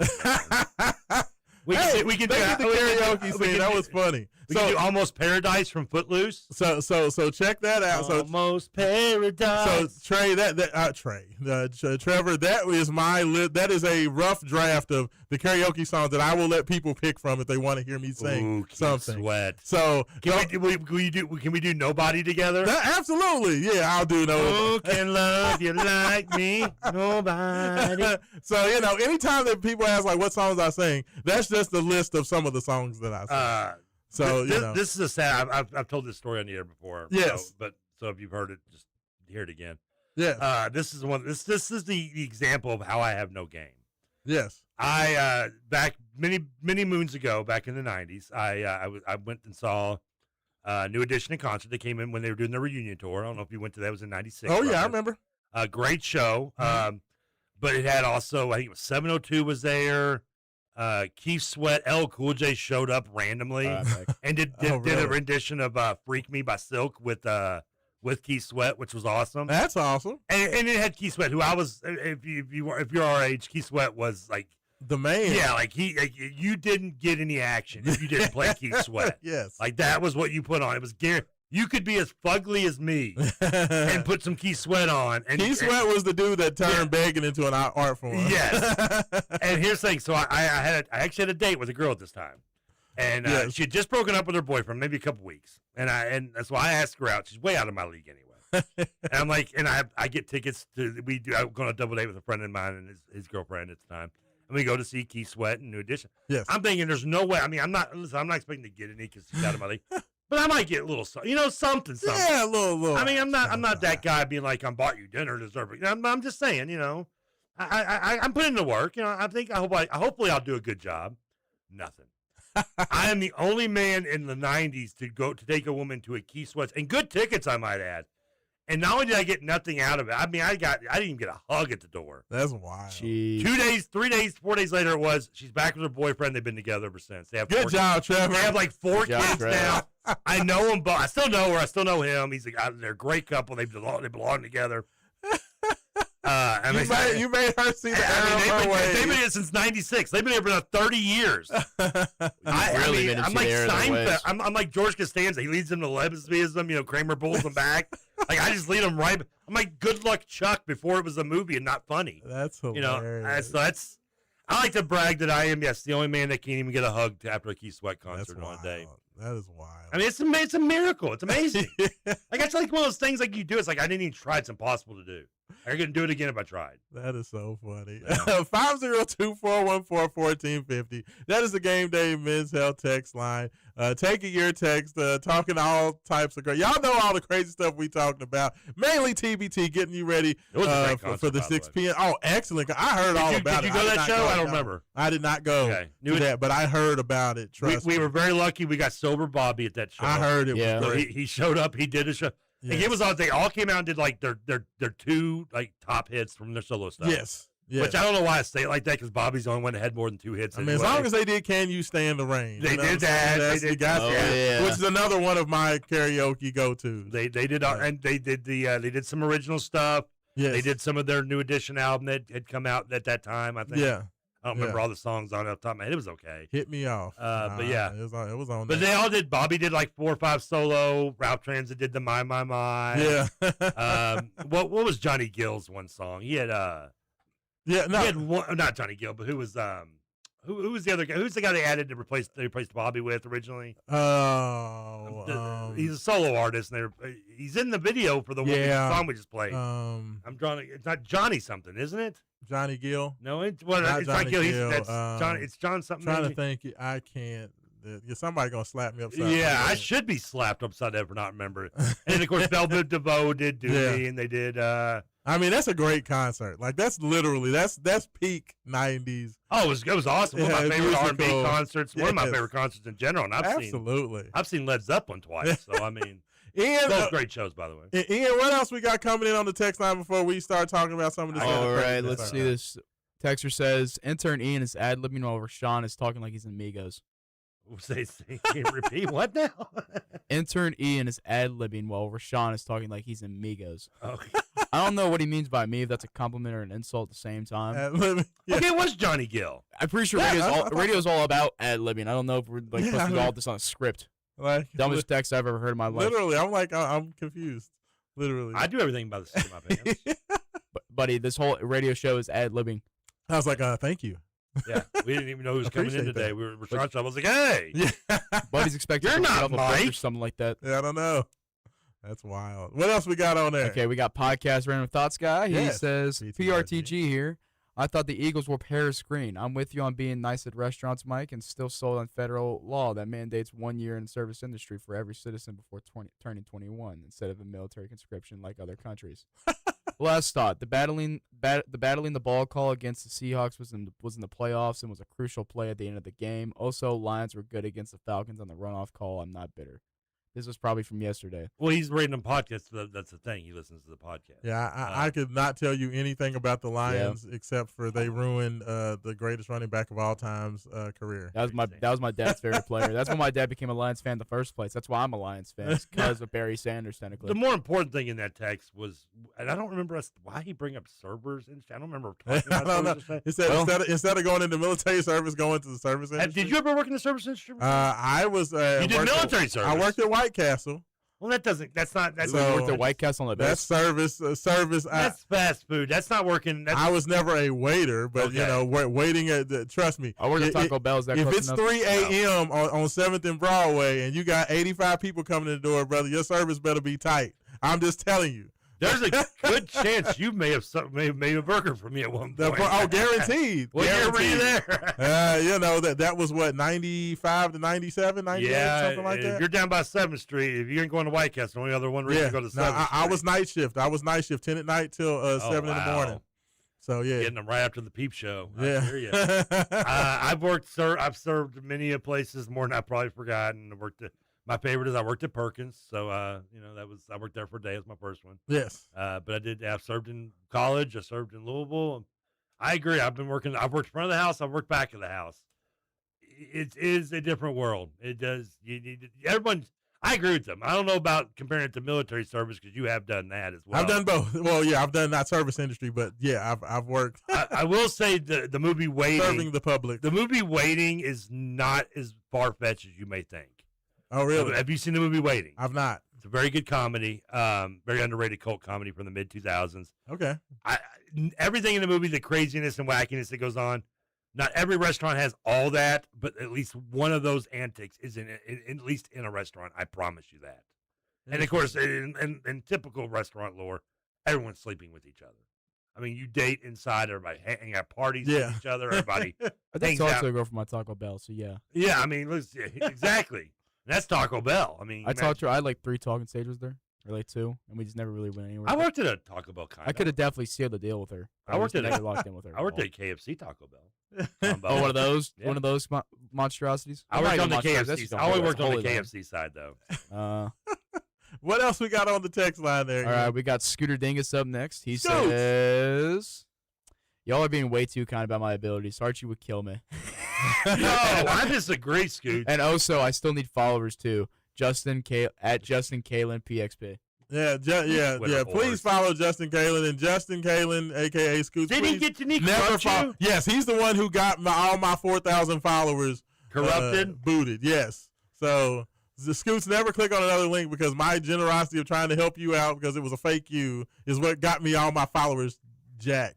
Scoots, this goes hand in hand. You fight good when you put it on Twitter. You get followers. and I tell you what, I'm sorry. Listen, I like to tease Scoots, but I think he'd give Goodwin a run.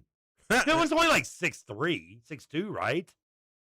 He's not very big. What is he? 120 pounds, soaking wet. Archie Goodwin? Yeah. I mean, he's about 6'5". Is he 6'5"? Yeah, he's about 6'5". Well, that's all right. Yeah. Have you ever seen Princess Bride? Yeah, I watched Princess Bride. Okay, he's like Andre and Scoots and Terry Hughes. That's hilarious. I'm gonna chop you in half. I throw the rock at you. I throw the rock at you. Still my favorite line. I'll catch the princess. I don't care who he is. Anytime I go in a swimming pool, and I do a lot now, it's the same joke. I only doggy paddle. I only doggy paddle. That's terrible. I still say that. No one ever gets it. They all look at me like, what the bleep is wrong What is wrong with you, man? Yeah. Swim like a normal person, you. Doggy paddle. That's wild. Hey, so Ian, now I asked Trevor's Trevor, you asked me a question, yes. So I'm gonna answer your question, and then I want to go to Ian. I want to get your thoughts on what you think is gonna happen tonight, or what you're gonna see, since you're so bullish on Louisville. But I will answer your question. Trevor was just asking me if Trez, gets into foul trouble, they cheat and taken out. Do the David Padgett. We all remember the David Padgett in Lexington. How Padgett got what was it, 3,000 a minute? Something crazy. David Padgett is a god amongst men. Anytime he didn't succeed, he was being cheated. Literally, I want to say the game in Lexington, I want to say Padgett got either 2 fouls or 3 fouls in the first minute of the game. It was the most ridiculous thing ever. I get teased for having such a man crush on David Padgett. If Trez gets the Padgett treatment, is out of the game for any extended period of time, what needs to happen? Honestly, I think that they still need to lean into getting into the inside. Like, to me, this is one of the interesting times. Like, Malik Williams was never seen to me as I never thought of Malik Williams as a physical basketball player because he loved I get to that. just kind of hang out at the 3-point line. But even he has kind of had his way when he's kind of just given a ball fake and attack the basket. He gets fouled almost every time. To me, that's where you go. Your bread and butter. Like, I think he and Jalen Johnson, both of those guys are still so much bigger and more physical than the Kentucky guys. I think you just have to lean into that. Like, to me, you may want to, go to more of a possession style game where you kind of move it around, screen it, space the floor, and kind of get them in that short corner that to where they can kind of pump fake from the free throw line and get going downhill. But you got to just keep going inside. That's the biggest thing. Like, the Louisville team too many times tried to fall in. Like, David Johnson shooting like 24-foot 3-pointers. Which, like, I need him to stop. Like, I know he hit one big one in the second half of the game in game I coulda 2. hit one, too. But like I think you shot 15 of them. You shot 15 of them and missed all 15. Then you finally hit one. Like, and our man, Coach Tyler in the KRC on Monday brought this up, and he said the same thing, which is very frustrating. It's like David Johnson he's still relatively young. Like he's 25. Yeah, like he should be able to get into the lane. He can. He's very strong. Almost at will. Yes. I mean, and you saw that like a little bit during game 2 where he was, whether it be a floater or just a bank shot, just get into David the Johnson lane. was like 7 of 15 from the floor, but I think all his misses were from 3. And I'm not surprised because he can't shoot the 3. He never has been able to shoot the 3. I mean, if he could shoot a 3, he would have. Well, to be not mean, but he wouldn't be being this TBT. He'd be probably playing professionally somewhere else. Yeah. If he had a better outside shot. Yeah. So what worries me with what you just said is 2 parts. One, having to depend on Malik Williams for anything. I mean, he technically was late for the first game. And then left early. Well, I mean, but he was playing in the. I know. Unlike some, he was literally on the court the night before for the Bulls. So, and just a step down from TBT, by the way. And then the other thing is that I get worried is that what you just said, because Malik Williams' obviously tendency to stay on the 3-point line. Yes. Is if Montrez is eliminated in some way, whether it be by, because when I say eliminated, I don't mean like they're going, he's just taking it out. Yeah, like we got Kerr over there with the like a sniper over there, because he's FBI. But I don't mean injury, foul trouble, strategy wise. Yes.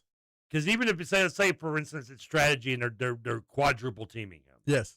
Which is not out of the realm of possibility. You are looking at. It worries me if Louisville, even if Louisville getting wide open shots as a result of that. Yeah, no. Still worries me. Yeah, don't even take the wide open shot. Dribble and attack the lane. Get to the rim. They don't have any shot blocking with Willie down and injured. They don't have any resistance. He'll play the first 4 minutes maybe, and then he's out of gas. So. Yeah, I mean, like to me, big to big passing. Get it downhill. Just don't settle. Like to me, early in the first game, I thought that Russ Smith and Chris Jones both did a pretty good job of kind of getting into the lane and, using their quickness because those Kentucky guards, for as big as they are, especially as they've gotten older, they're slow.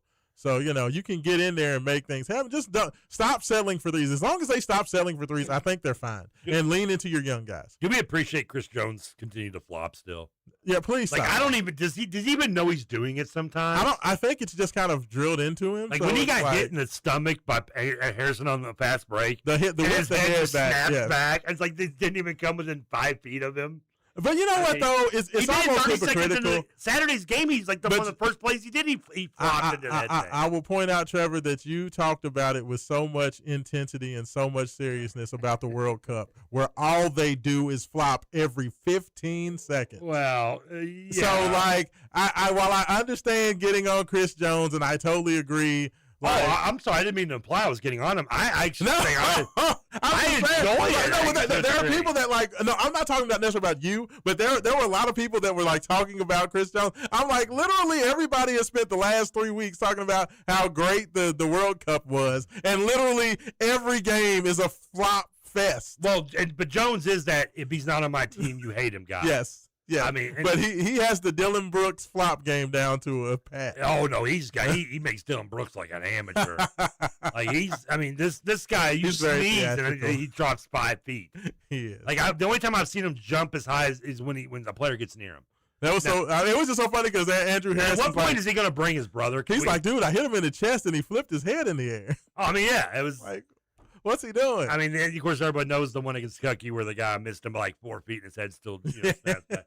I mean, Hallie doesn't have whiplash at some point in his life. It's ridiculous. And so, Ian, so tell me, you like Louisville tonight. You feel like, yeah, it's 2.5 right now. You say you think it should be closer to 6.5. Oh, yeah. Like what?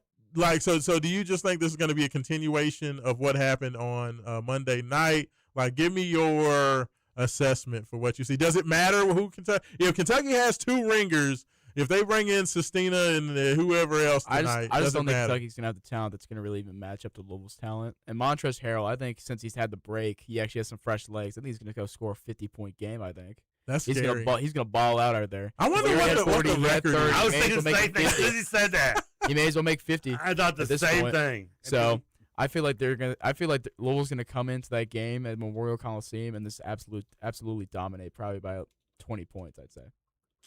Oh, I mean, we know he broke Briscoe's. It's gonna happen record. again. They're gonna redo it again, I think. Real quick, is the Big They're Three gonna run it back.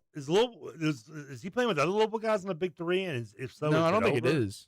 I don't think. Are we still doing the Big Three, or was that just a one-time? So what's that? Who's that? The Big Three, because I mean, he's still doing it. Like the Big Three is still going on.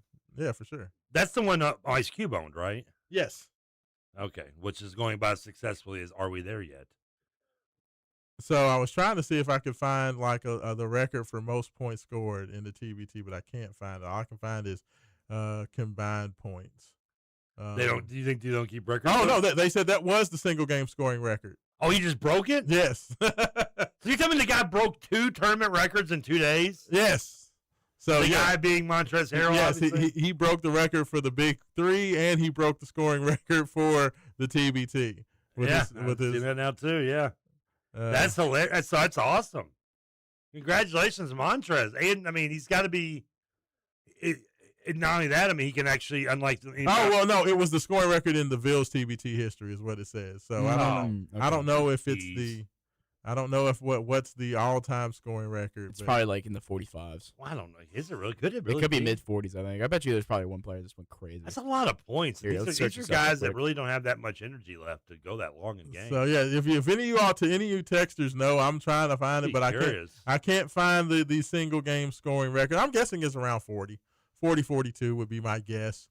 But did you see You that? think Chris talks smack to the fact Mike that he Beasley's playing? He has a championship ring and no one on that UK team does. Yeah, none let's of see. those UK players actually won a Oh yeah, title. the That's TBT fair. record, the TBT Yes. game record is held by Marcus Keene. He scored 40 points for the Aftershocks I in the figured. summer of 2021. Okay. I thought they said Marcus Teague the other day on that broadcast, and I was giving Teague so much crap about it. I'm like, you can't even keep your guy from Wichita? That's hilarious. And I realized I'm just old Yes. now. I need to watch close. What's the name of their team? The Shock? Aftershock. Aftershock. I like that name. I like that. That's good. Yeah. That's good. Yeah, screw the Aftershocks. Yeah. How about Screw that? them Aftershocks, they ain't nothing. Exactly. I got yelled at by one of their fans at a wedding in Kansas once. I was wearing my Louisville Championship shirt, and Chuds. I'm not kidding you not. I was on the way to Renshaw's wedding, John Renshaw's wedding. Yeah. He got married in South Kansas, and I was on my way to his wedding, and I stopped somewhere, and it was near Wichita. And I'm in a gas station. I'm wearing my Louisville Championship shirt, and this guy behind me was like, "You guys got lucky." I'm like, first of all, like, who the bleep are you? Like, yeah, I'm like, it didn't even occur to me what he's talking about. I'm like, Russ Smith is a chud. You should have asked him, what's Ron Baker doing these days? I got lucky. I get look at me. I'm like, what did the unlucky dude get? I'm like, and then I just kind of noticed he was wearing I think it was a Wichita hat or t-shirt. He had something Wichita State on it. It took me a second to click. Yeah. And it kind of clicked in my head. I was like, oh, okay. I was like, yeah, well, that's the Tim Henderson, baby. He's like, arr. Which I guess if you're Wichita State, that's gotta be. I mean, that's got to. You had us beat to a degree. To think about that Tim Henderson game, man, that would just ooh. Wonder, does Wichita State beat Michigan if they play? Huh? If Wichita State beats us. Yes. Do they beat Michigan? No. I don't think they do either. No. I mean, then again, I wouldn't expect them to beat us either, but that's no here nor there. I mean, the Spike, you know what? We would have felt the exact same way that we would have felt if Spike Albrecht, if that would have held up and Michigan beat us with Spike Albrecht going off for all those threes. I swear we would have beaten Kansas if we gets past Kentucky in 2012. I agree. Yeah. Like, I mean. No, that Louisville was going, there was a serious chance for back-to-back. Yeah. I mean, or three-peat if we don't run into, 2014 run. That's no here nor there. Yeah, we don't talk about that. You were at that Wichita State game, weren't you? Yes. I know you were down there. We did showdown. Yes. Did you get there on time, or I didn't get there till halftime because no, because I didn't have. I had to. I didn't have credentials. I didn't have media credentials okay. for the Final Four. Tickets. Yeah. I had credentials, but now that doesn't mean I normally would just drive. Yes. But for some reason, I don't know why. That was the first game and the last game I ever did was like. I didn't stay at the Marriott, wherever the media was. Yeah. Which, if you don't know, I mean, it's always the Marriott. But I was like, they had a media bus that went there, and I was talking to some people, and I was like, the parking, someone used to park here and get on the bus. Yeah. And ride with the media there. Of course, I didn't realize there was going to be it's Atlanta. There's always traffic. And there was a wreck, and we got there at halftime. Like, it was some of the people on the bus. That are media still to this day were, the cursing. Oh, I'm sure. And I felt for them because they do like real media jobs. I'm yeah, the guy big with the J media, journalism. I'm the guy with the media pass just getting a free ticket out of it. Like, I get paid squat at my job, so I get swag out of it. Right. It's part of it, getting to go to a game. So yeah. But it's still, Chris, this is a time where, you couldn't watch stuff on your phone very hardly. Yeah. Maybe I think some of the BlackBerry phones were kind of Yeah. videos You didn't really have nothing like we have today. Just how the strides forward the technology's made is amazing. That's it was so. Just people cursing, so mad. Poor bus drivers. It's like, I don't know if you want me to get them off the road. Hey, we get there and we're losing. I was like, oh, bleep. Yeah, no, not like this, fellas. But we're going to go ahead and hit this break. Now we're going to be taking you in to the last hour of the show. If you want to get involved, 502-414-1450. Give us a text in. We'd love to hear from you. This is Rashawn Myers, intern Ian, and Trevor Kelsey for the Mike Rutherford Show on the Big X Sports Radio.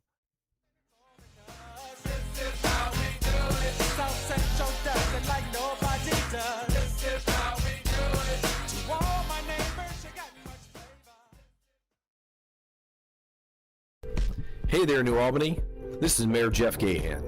It's another year here in our River City, and what better time to show your support for our high school's athletic programs. Whether it's basketball or football, track and field or soccer, swimming or tennis, our Bulldogs are giving it their all on the field and court. So let's rally behind them, New Albany. Come out to the games, cheer them on, and let's make some noise. Let's show everyone what it means to be a part of the best city in Southern Indiana.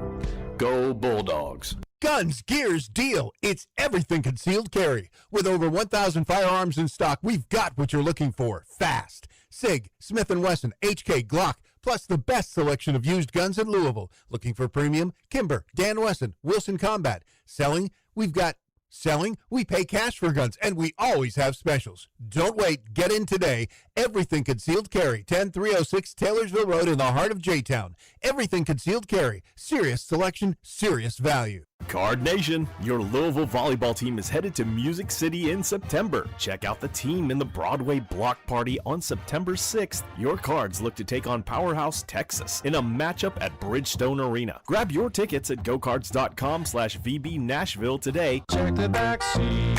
All right, come here. Check the back seat. Gets in your head, right? Good. Because every year, dozens of children are forgotten in the backseat of a car by a parent or caregiver. All never thought it could happen to them. A message from NHTSA and the Ad Council. Options. When it comes to insurance, that's exactly what you deserve. I'm Chad Hennessy with InsureMax, and I've been proudly serving the Louisville area for over 25 years. As an independent agent, we work with auto owners insurance to find coverage that fits you, not the other way around. InsureMax delivers strength, service, and peace of mind through partners like Auto Owners Insurance. More choices, more options. Call me, Chad Hennessy, at 502-479-4085. If you've been hurt in a car accident or hurt on the job, there's only one law firm to call. Call my friend Tony at the Collier Law Firm at 502-736-8141. Tony will get you paid. This guy used to work for the insurance company, so he knows the other team's playbook. Tony's a diehard Cardinal fan. His family's from Portland and Shively, and he grew up in Fern Creek. With that combination, you know this man can fight and win. In an accident or hurt on the job, call Collier Law Firm. That's Colyer Law Firm. Call today. Hello, I'm Todd Metter, president and founder of TCAM Financial Services here in Louisville.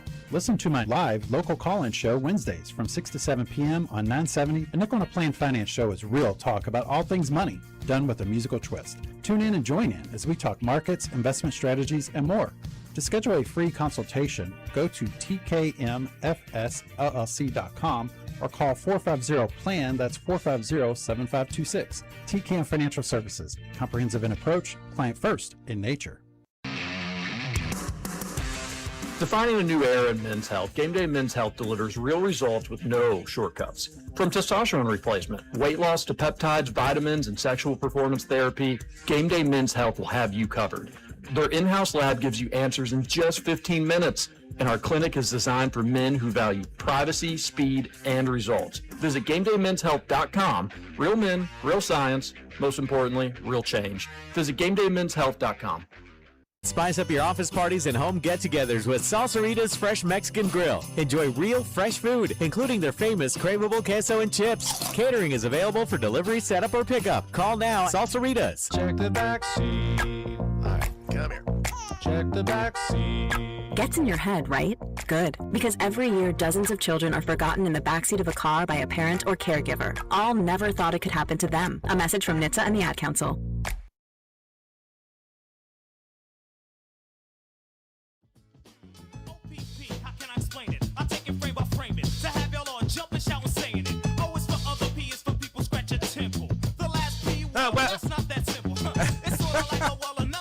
Hey, that's classic. OPP. Wow. My best favorite this part of this song was this came out, I think, the same time as Middleton Jordan, roughly, about seventh grade, I think. Yes. And like I don't know how long me and my friends would go, "You down with OPP?" Yeah, you know me. And now we had no clue what OPP stood for. Yeah.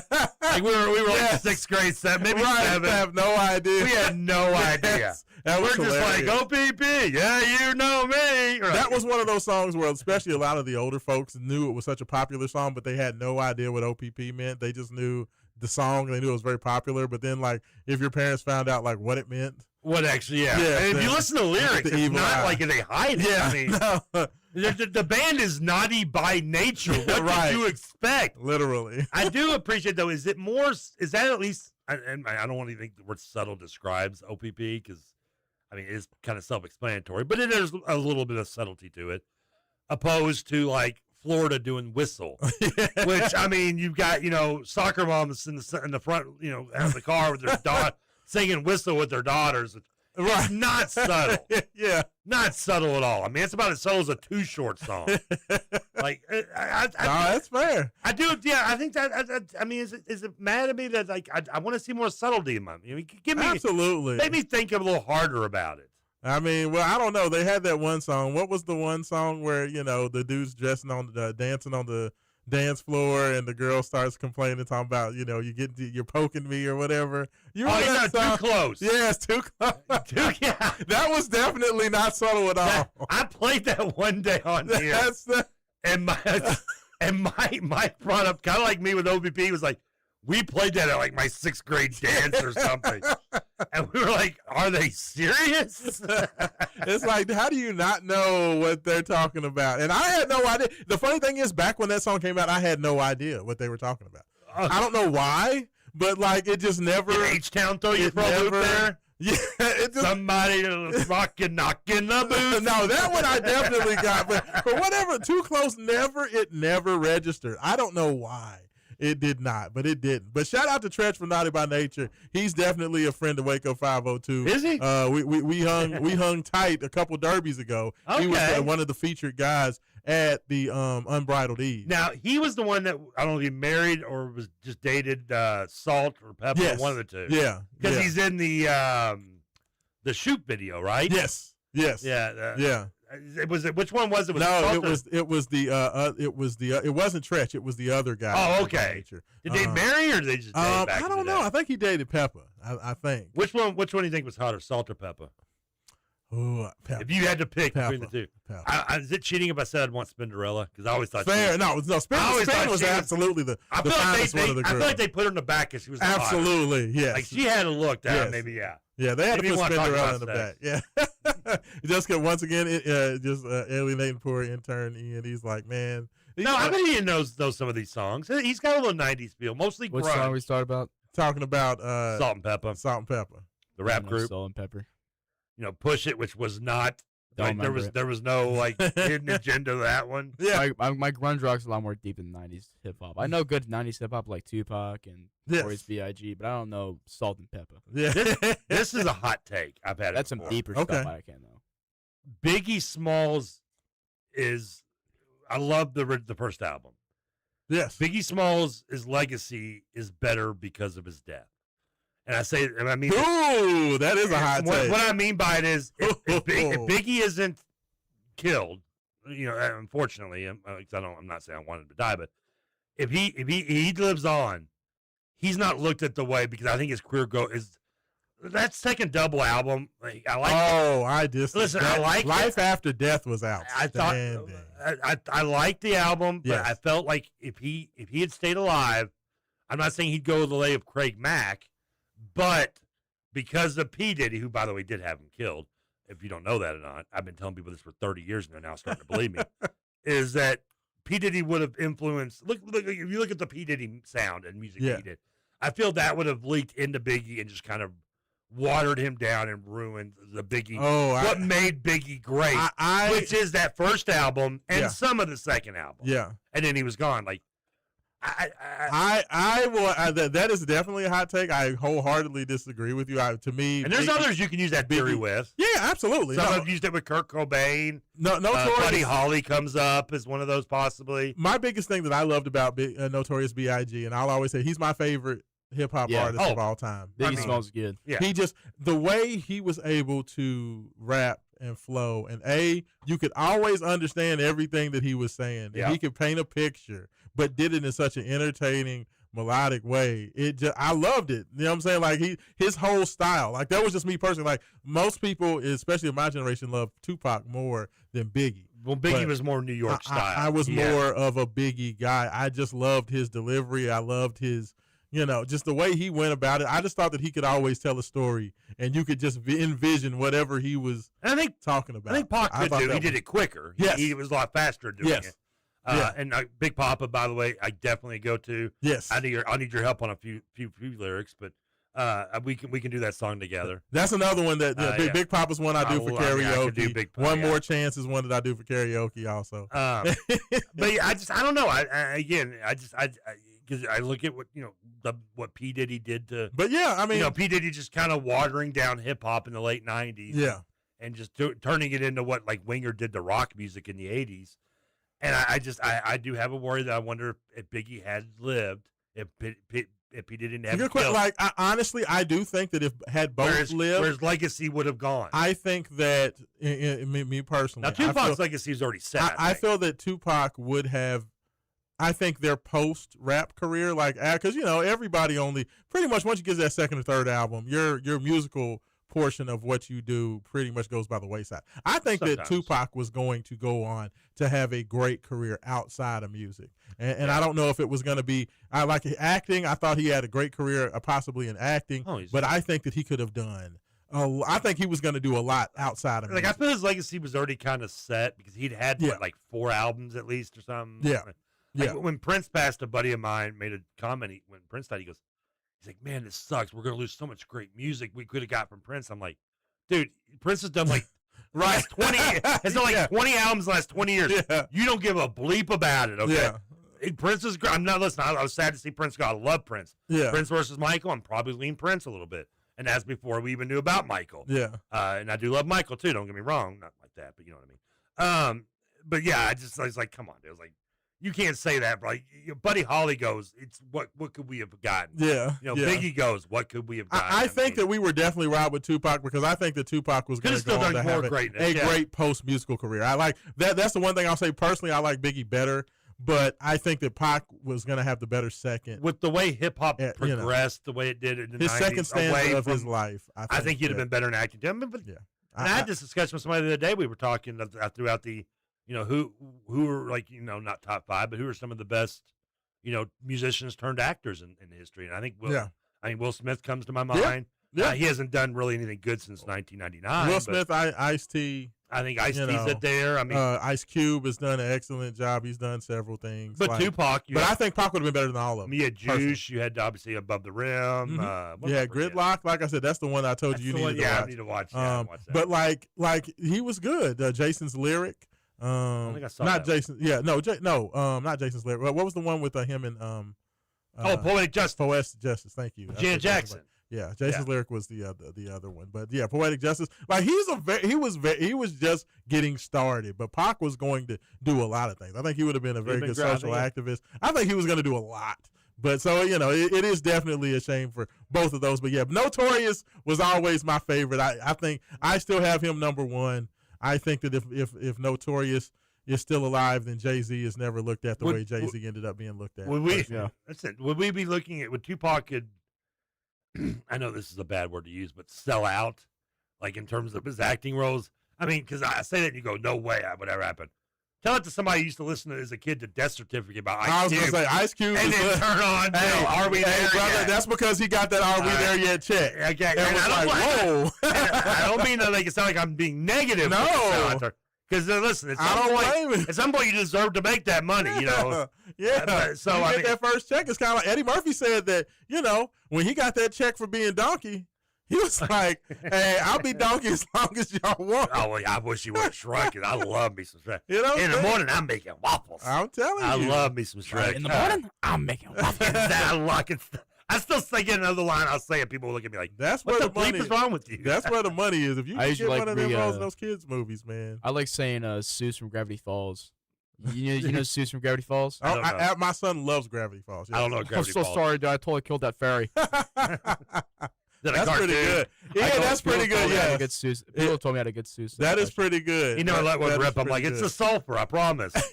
Blame it on the sulfur. I truly am a perfect man. That is wild. I do think Tupac. It's clear to think maybe he would have been doing kids movies at some point. I think Tupac was going to do a lot. I think he was going to do a lot. Great. If you don't think so, listen to Ice Cube Death Note, which I'm find telling me you. maybe Like- my top 5 albums all time. I mean, that's the thing. Like Pac was a lot of different people, man. He could just do what He was a true, genuine talent. Like, you want to talk about just freak talents of nature in terms of just ability. Prince is up there, and I think Tupac was honestly up there as well. Was Tupac really the gangster outlaw he portrayed to be, or was that because Tupac came from an affluent family? I mean, that was that doesn't his mean. I mean, his you family had money. Like, he was not a dude that was raised in the streets. He was not a dude that was running around doing all that stuff. So you're he went saying to a that private school. He was perceiving the act that was popular at the time, which unfortunately, Yeah, I mean, also get him sometimes killed guys, in a way. guys embrace that lifestyle. But no, that was not him. That was not the way he was raised. I mean, absolutely not. Well, I don't know. I mean, I don't know. But it's just one of those things. He got some influence because they hit him up. There's no way. You can be that clean to hit Well, him the up. thing is like I said, just because you weren't raised that way doesn't mean you don't, Progress. end up getting sucked into that life, right? And I think that was more of that. But no, that's not. He did not come from the streets. Which you know was what I'm more saying? Biggie's background. Yes. Yeah. Yes, exactly. No. Christopher Wallace definitely grew up in the streets, aka Notorious B.I.G. And he grew up in the He did. He had them both killed. Yeah. He blamed it on Suge Knight. Yeah. That's because that's what you do. When you're smart, you find the dude who's ruthless and not too bright. I hope Suge Knight's not listening because he'll probably beat me for saying that. Right. Hey, Suge will come after you. So let me ask you guys about this. So I'm going to transition to, the biggest topic for whatever reason in the NBA right now, that this man, LeBron James, refuses. This is no decision 2026. Instead of the decision, this is the no decision, because he refuses to make a decision. I thought it was no one cares. Yeah. Like, literally, this dude has made this whole quote-unquote 2026 free agency period about him. And I see this. There was a tweet from Full Court Pass, the Twitter handle, said LeBron James's crew was ready to make an announcement last week about where he was going, but got irritated by Adam Silver pushing them back, so he decided to hold his decision even longer. First of all, so basically, because Adam Silver, who's of course the a spineless tool who runs the NBA to the ground, he's the commissioner. Unfortunately, got annoyed because of this ridiculous continual grandstanding by LeBron and his people, because he's kind of holding up the rest of free agency because of what LeBron's going to get paid. Nobody wants to make any free agent moves until they figure out where LeBron's going to go, and some of these other free agents are waiting to see where they're going to look to sign. Don't talk to Gary Trent Jr. He got paid. Well, yeah. Well, some people don't. Some people, hey, they want to go about it, but there's a lot of guys that are waiting, and LeBron has just basically been grandstanding, trying to quote unquote make this about him to prove that he still has all this value. Me personally, and Ian, I can ask you as a younger guy, I think LeBron is washed. I don't think he really makes an impact. I think LeBron's in terms of what he's going to bring to the court. I don't think he's going to materially change any team he goes to. Like, I think that absolutely not. Whatever, if he goes to Philly, I think Philly was already a top 2 or 3 team in the West or in the East. I think if he goes to Miami's still going to be a mid-level team in the East. Yeah. You know, if he goes to the Warriors, I think they're still going to be a team that's looked at the low end, maybe 6, 7, 8 in the West. Yeah. I don't think LeBron James is going to change materially what any of these teams are. Trevor has LeBron earned the right to do this in 2026? Absolutely not. I think I want to let Ian go first because you brought up LeBron, and it's going to lead me to a long rant. So let's let Ian go first. Ian, go ahead. You go first. Because I might go like have that cigarette break in the middle. LeBron is so washed right now that he has to take all the attention from the league onto him just so he can get everybody on all of his eyes on him. Because he's so washed that he can't even play the game no more to get the attention. It's an ego thing, right? He's got to do this whole free thing? agency debacle to get the eyes on him and have everybody think about him all over again. Like, hey guys, I'm the GOAT. Sign me somewhere. Just some stupid stuff like that. I mean, it's By the way, ridiculous. all eyes on me. All eyes on me, guys. Come on, I'm the GOAT. All eyes on me. You know who I am. All eyes on me, Machiavelli, all of them. It's like Kevin Durant. I can't karaoke all eyes on me without Sean getting mad at me. Yeah, I want to see you do hit him up. No, yeah. I can't do it. I don't get everybody mad at me. I don't even know why I'm here wasting my time eating on my level. I'm all hoodlums rap on y'all. Listen, I agree and disagree with both. Okay. I agree. Well, I don't know if I agree because I don't think it's really shocking that LeBron always wants to have the spotlight on him. I mean, that's just who he is. I mean, there's a reason why he did the decision back in 2009, 10, or whatever it was. I mean, he's grown up with the spotlight on him being the center of attention. He's always going to want to be the center of attention. It's just who he is. I don't hate that. He does have a TV crew following him this year. Yeah, I mean, I tell you what.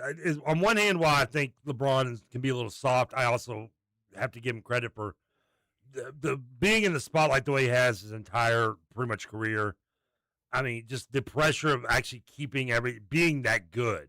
Not, and I don't mean good on the court, but just being good in general. Like if you put the same spotlight on any other player. He's kept his nose clean. Yeah, Jordan would God knows the stories we'd get from Jordan or Barkley or any other time back in the day or era when you didn't, have the 24/7 watching you. So for that, I mean, and he's always been, never really done anything bad. You can tell him to stay in his lane or whatever if you want to do that. That's fine. But he's always been, upstanding and never, done anything illegal, which more than I can say for myself. So, but that aside, I still think he's a little B. Sometimes his softness does annoy me. I do think he can be effective depending on where he goes at this point. Now, is he a number one? No, far from it. Is he a number two? Maybe for playoff time. Regular season, he's probably a 3 or 4 right now. Yeah. And that's almost like upper class role player to me. Yeah. And now and he needs to go somewhere that, whether it be New York, which would be hilarious because remember when he didn't pick there and they called him the queen the whole time. The two-face in that one. I think Miami, weird as it is, would be a perfect fit where he can help with Giannis and Bam.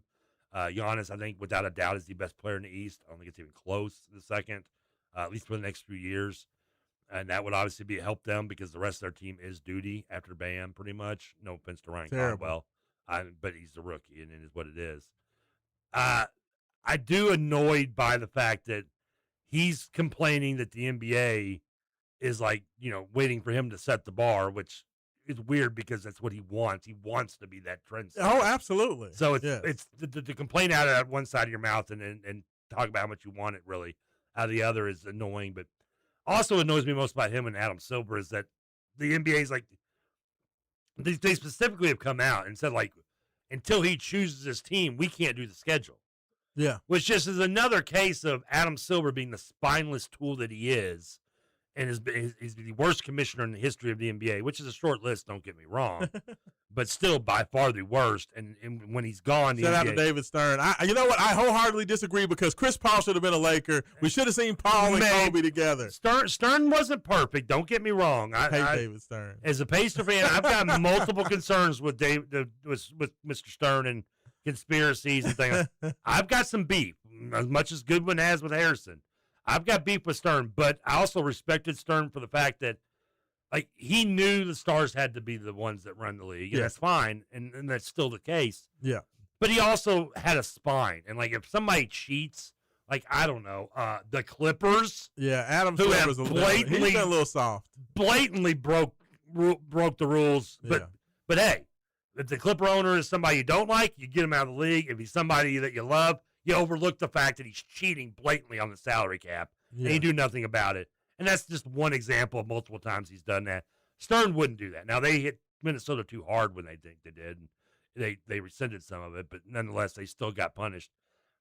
It's just another microcosm of the fact that he has no control, that LeBron runs the league in a way, and even though Silver is the commissioner, he is LeBron's lapdog. And he's been LeBron's lapdog since the day he took office. Yeah. And I just do not like him. The day he's gone will be the day the NBA is a better place.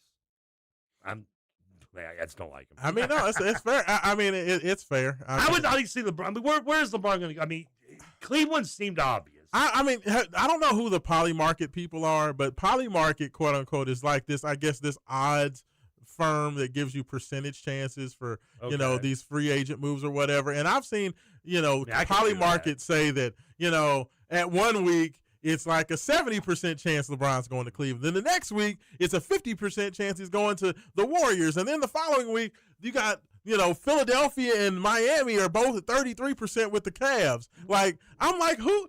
Where does Rashawn pick? Where do you think he's going to end up? I personally think what's going to happen is LeBron is going to spend all this time, and I think LeBron is going to go to the Warriors. And I think it's going to be completely and strictly for the TV show. Because what would be the best must-see TV? LeBron and Steph Curry, right? I mean, like the old men getting together, trying to do it one more time. The only thing that works against that is the West is so difficult. I don't think it's as hard as it used to be at all. With the Thunder and the Thunder and the Spurs I feel like the league is down a little 4 bit or 5 levels above the rest of the West, though. I mean, like Spurs, it's a lot more difficult. Like if LeBron goes to a team in the East, you've got a much better or easier shot to at least make the conference finals. But it's a huge hill to climb. I mean, in the West, I do think there are better options in the West other than Golden State. I agree with you on that. Now, I think with him, they could be a playoff team. I think it's all about TV. I think it's all about the TV show. I think he's going somewhere. He goes and towards that team. It's more like them being the TBT. Yeah. You got a bunch of old men. Before it's like, but you weren't listening that day. So but I do. I think that's what it's about, man. Like where do you think he ends up? Because right now it's supposedly between Cleveland, Miami, Philly, and Golden State. And that's bad because those are the 4 teams. The one thing LeBron. I mean, he's not stupid, obviously. I mean, he is a smart guy. I won't say young man, but he's younger than us, so we can say that. But he's also as big a bandwagon jumper as you're going to find. Yeah. I mean, that's to be honest. He will jump bandwagon a bit with no loyalty I whatsoever. love Rich Paul saying that LeBron's definitely not trying to just go for a ring. Oh, but he's been, he definitely wants to go somewhere where he can win. I mean, it's like, ain't that trying to go for a ring? I don't have to hear it. You don't. I know what I'm saying. It sounds like the break's coming in. Okay, you fade that all the way down then. Yeah, LeBron hasn't won a title since he won with Cleveland. He hasn't won one since 18. Yes. Because the 2020 doesn't count. We don't count Agreed. that. The Lakers didn't even win a title. Sorry, Roman. I know you hate it when I hear this, but that was a YMCA championship. The Lakers they played in a gym with no one there. The Lakers haven't even won a title since 2010. Agreed. Okay? So LeBron hasn't won one since 18. It's been almost 10 years or whatever. A long time for a guy that went to like 9 straight finals. I think as much as I agree with what you think about Oakland, and it makes a lot of sense. Yeah. And maybe if I'm wrong and I'm misjudging him, that winning isn't the ultimate goal and it is about television, which makes me think he'd stay in L.A., but Oakland, it is what it is. San Francisco, that makes sense. But if it comes to winning, and I think that's more what it is. Yeah. Cleveland makes sense, but he's already cuckolded them like 4 times, so it's like it's kind of mean to do it again and go there and do that. Miami does make the most sense to me when it comes to winning because of what I said with Giannis and with Bam.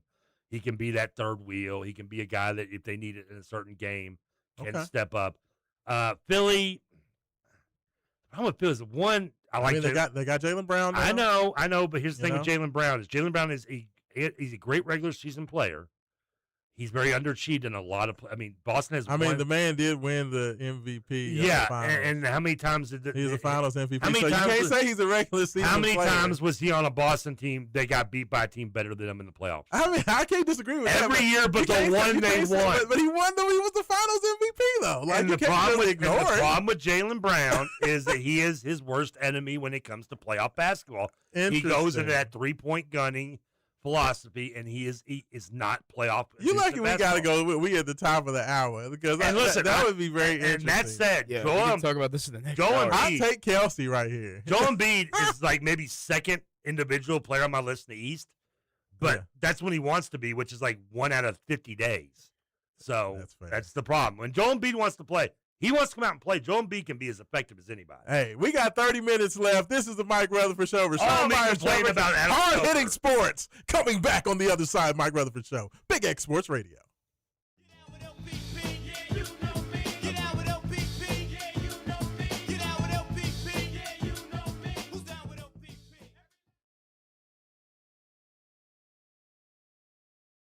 Weekdays at 11 a.m. for the Hoosier Report. Complete coverage of the Indiana Hoosiers, interviews with prominent figures in Kentuckiana sports, and discussion of other sports topics important to Southern Indiana. That's the Hoosier Report with Matt Dennison. Weekdays at 11 a.m. on the home for the Hoosiers, 1450 WXVW. Guns, gears, and great deals. Say it with me. Everything concealed carry. With over 1,000 firearms in stock, you'll find exactly what you're looking for. Shop SIG, Smith & Wesson, HK, Glock, and more. Plus the best selection of used guns in Louisville. Looking for premium? Check out Kimber, Dan Wesson at Wilson Combat. We pay cash for guns, and we always have specials. Visit Everything Concealed Carry, 10306 Taylorsville Road in the heart of J-Town. Everything Concealed Carry, your best shot at a great deal. Introducing the 1909 Society, the new giving society of Louisville Athletics. Become a member and unlock exclusive access, premium experiences, and insider benefits while supporting student athletes. Visit gocards.com/1909society to learn more. Through the 1909 Society, donor generosity ensures Louisville Athletics is positioned not just to adapt, but to thrive in the rapidly changing college athletics landscape. Join today and be part of the legacy. Visit gocards.com/1909society to learn more. Options. When it comes to insurance, that's exactly what you deserve. I'm Chad Hennessy with InsureMax, and I've been proudly serving the Louisville area for over 25 years. As an independent agent, we work with Auto Owners Insurance to find coverage that fits you, not the other way around. InsureMax delivers strength, service, and peace of mind through partners like Auto Owners Insurance. More choices, more options. Call me, Chad Hennessy, at 502-479-4085.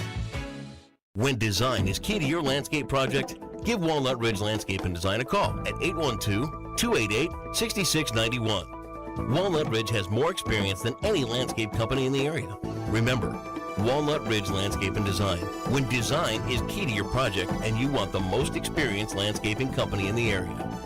Give Walnut Ridge a call at 812-288-6691. Walnut Ridge Landscape and Design. When design is key. Honey Baked Ham in New Albany is the perfect spot for a healthy alternative to fast food. They provide a variety of freshly made sandwiches, as well as salads and delicious soups. And you can dine in or take it to go. They also have many dinner options such as ham, turkey, frozen sides, and desserts, which provide a complete meal. Catering is also available for small groups or large gatherings. Call Honey Baked Ham today, 812-941-9426, or visit them, 3602 North Cape Court, Suite 23 in New Albany. I'm Kathy Binkaman. Over the holiday, there was an attempted fraud attack. My personal banker, Mary Rose, and I networked together, and the first thing that I thought of was I have to text her. And it was just within the next few minutes, there was an entire team that came together collectively. And that's just not the type of service that you typically get from your bank. That's Kathy's story. Now let's get to work on yours. Republic Bank. Time to thrive. Member FDIC.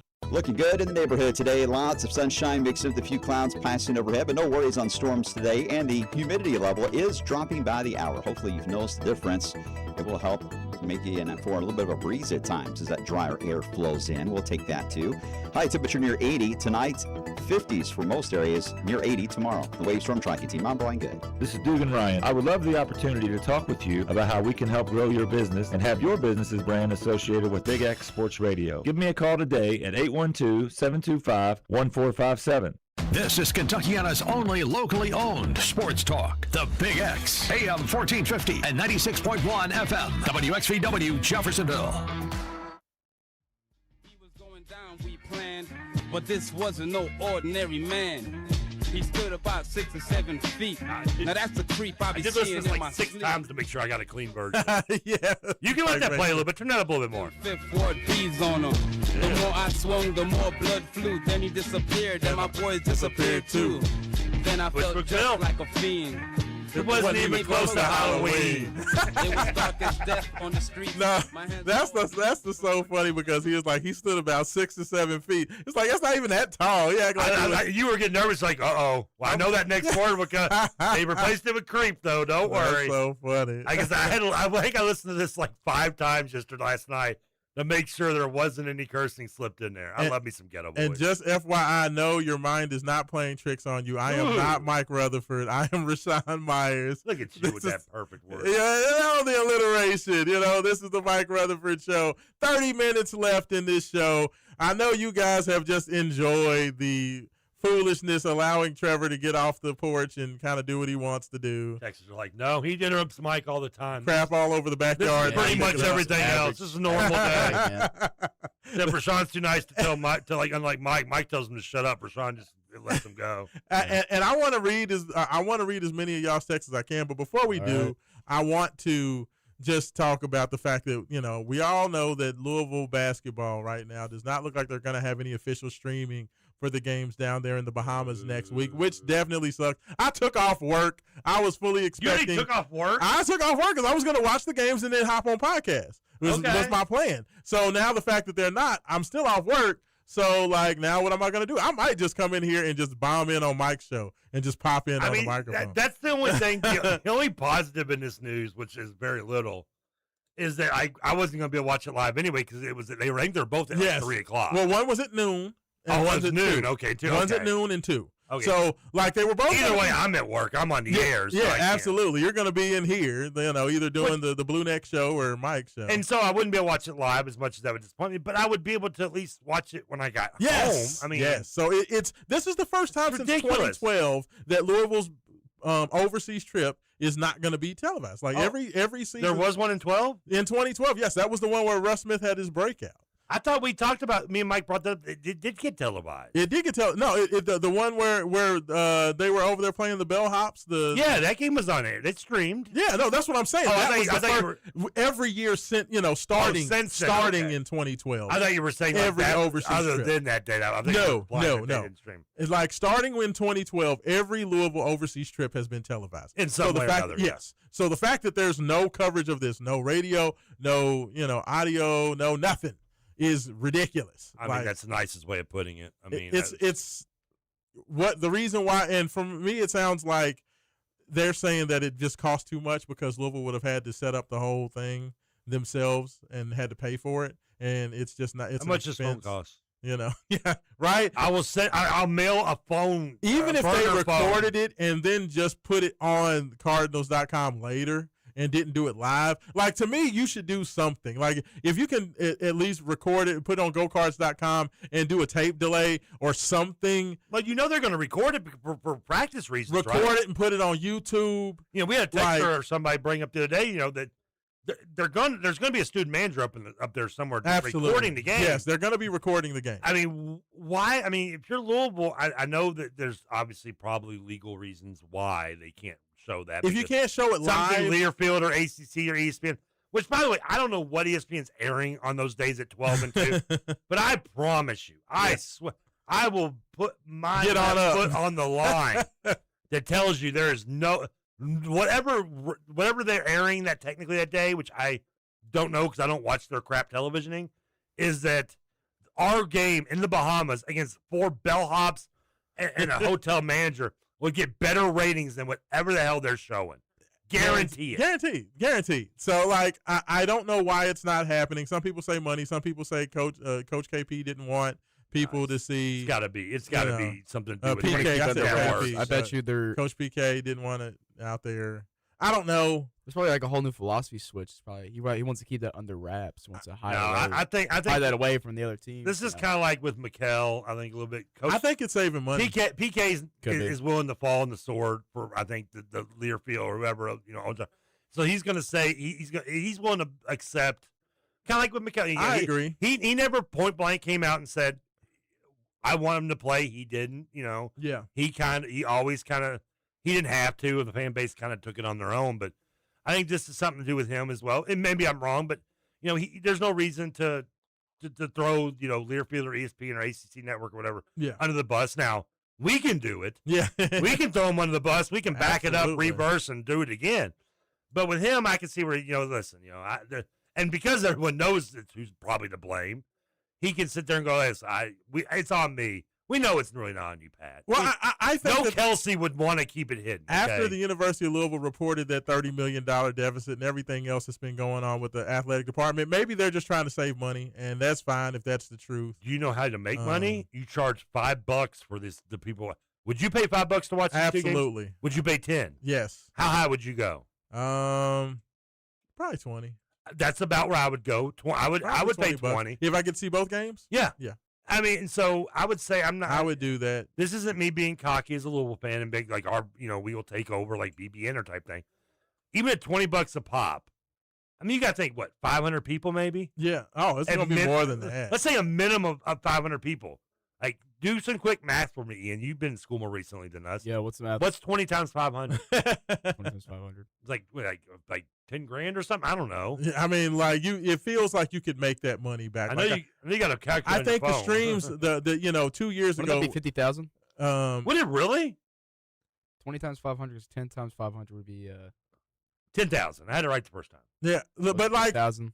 So that's 10 grand on 5. So you get 1,000 people. That's, as he said, $20,000. The live streams for the YouTube 2 years ago when Floyd Street Media was doing it, they were getting active streamers between 5,000 and 8,000. Yeah.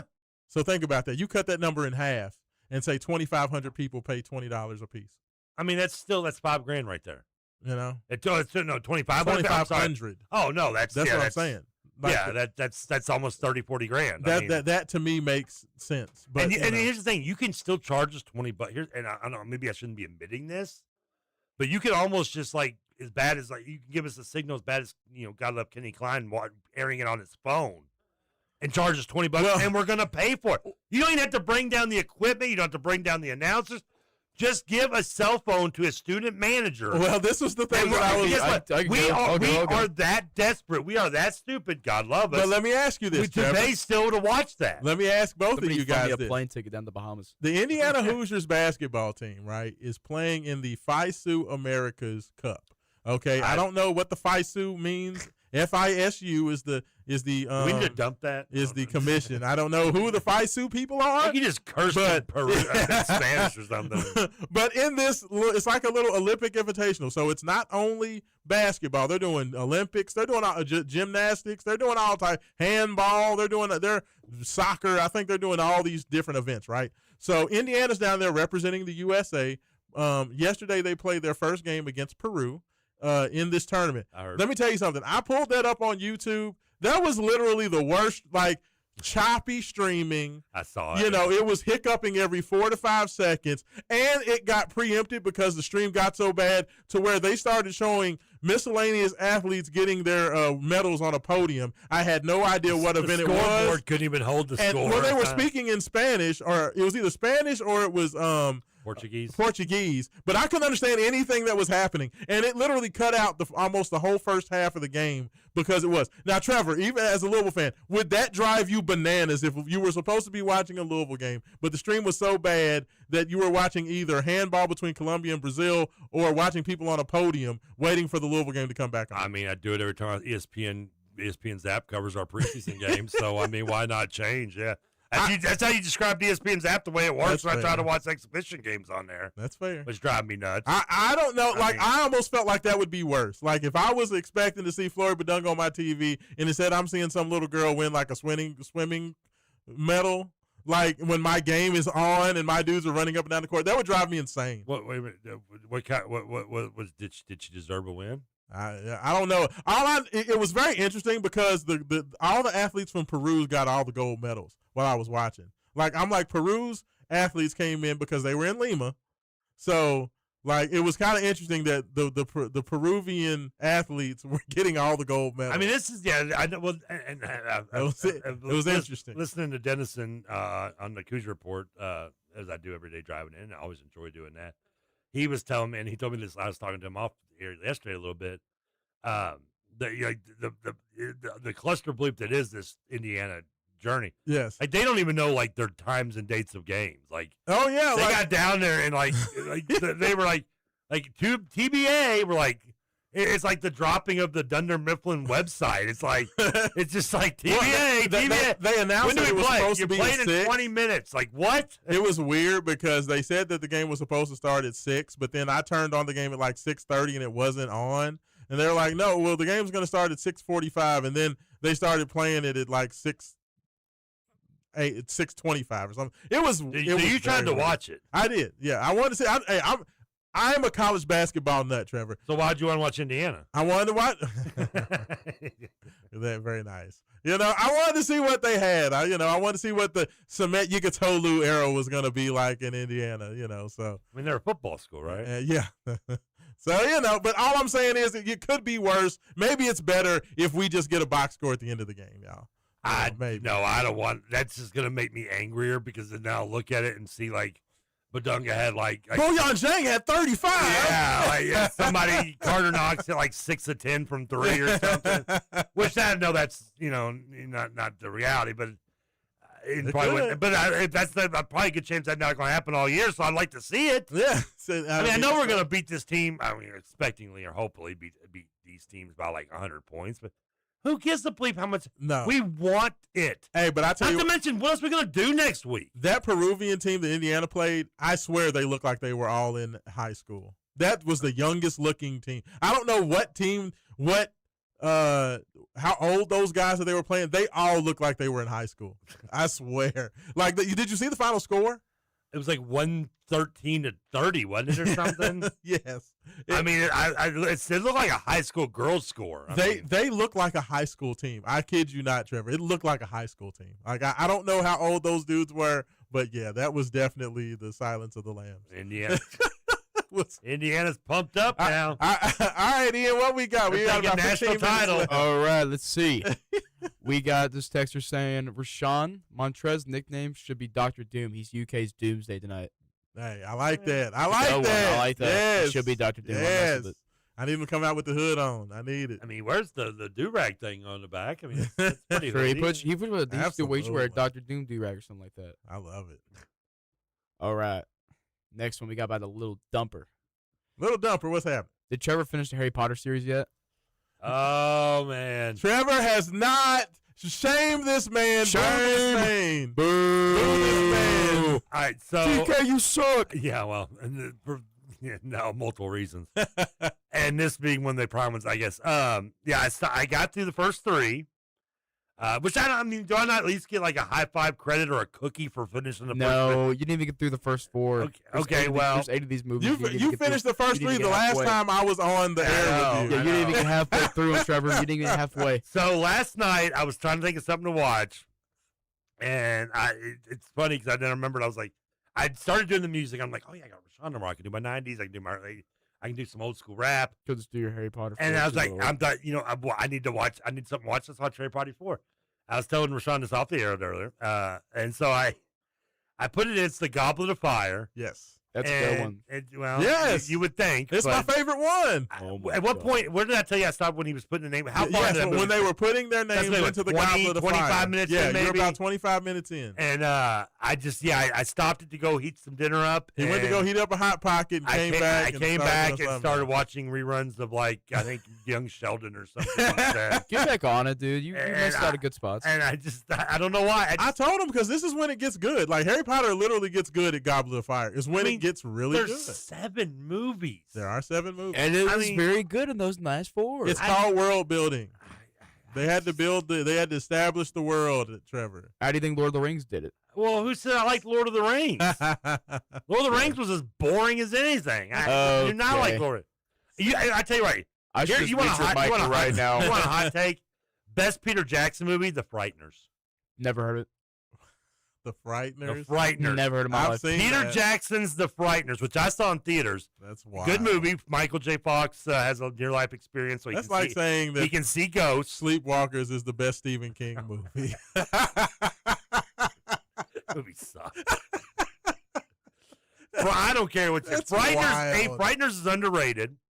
Michael J. Interesting. Fox, secret of my success was he did Frighteners, and Frighteners is better than Lord of the Rings and the King Kong movie. Trevor Kelsey is coming with the hot. You don't talk like this when Mike Rutherford is here. You are giving the hottest takes ever. I've never heard you make any of these takes. I would with have Mike just said on the Frighteners, and he'd have been like, "Shut up."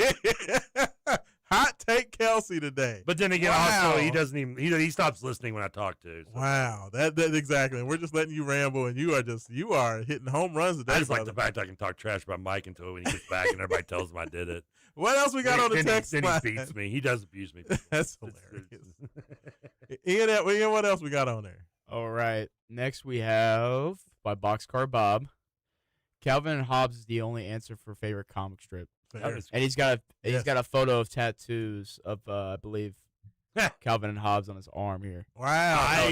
No, right leg. I mean, well, everybody knows the Calvin peeing on the sports logo of your at least favorite team. I mean, no, Calvin Hobbes. I think that was on the back of like Hobbes every Effort's truck good in the '90s and early Yes. 2000s.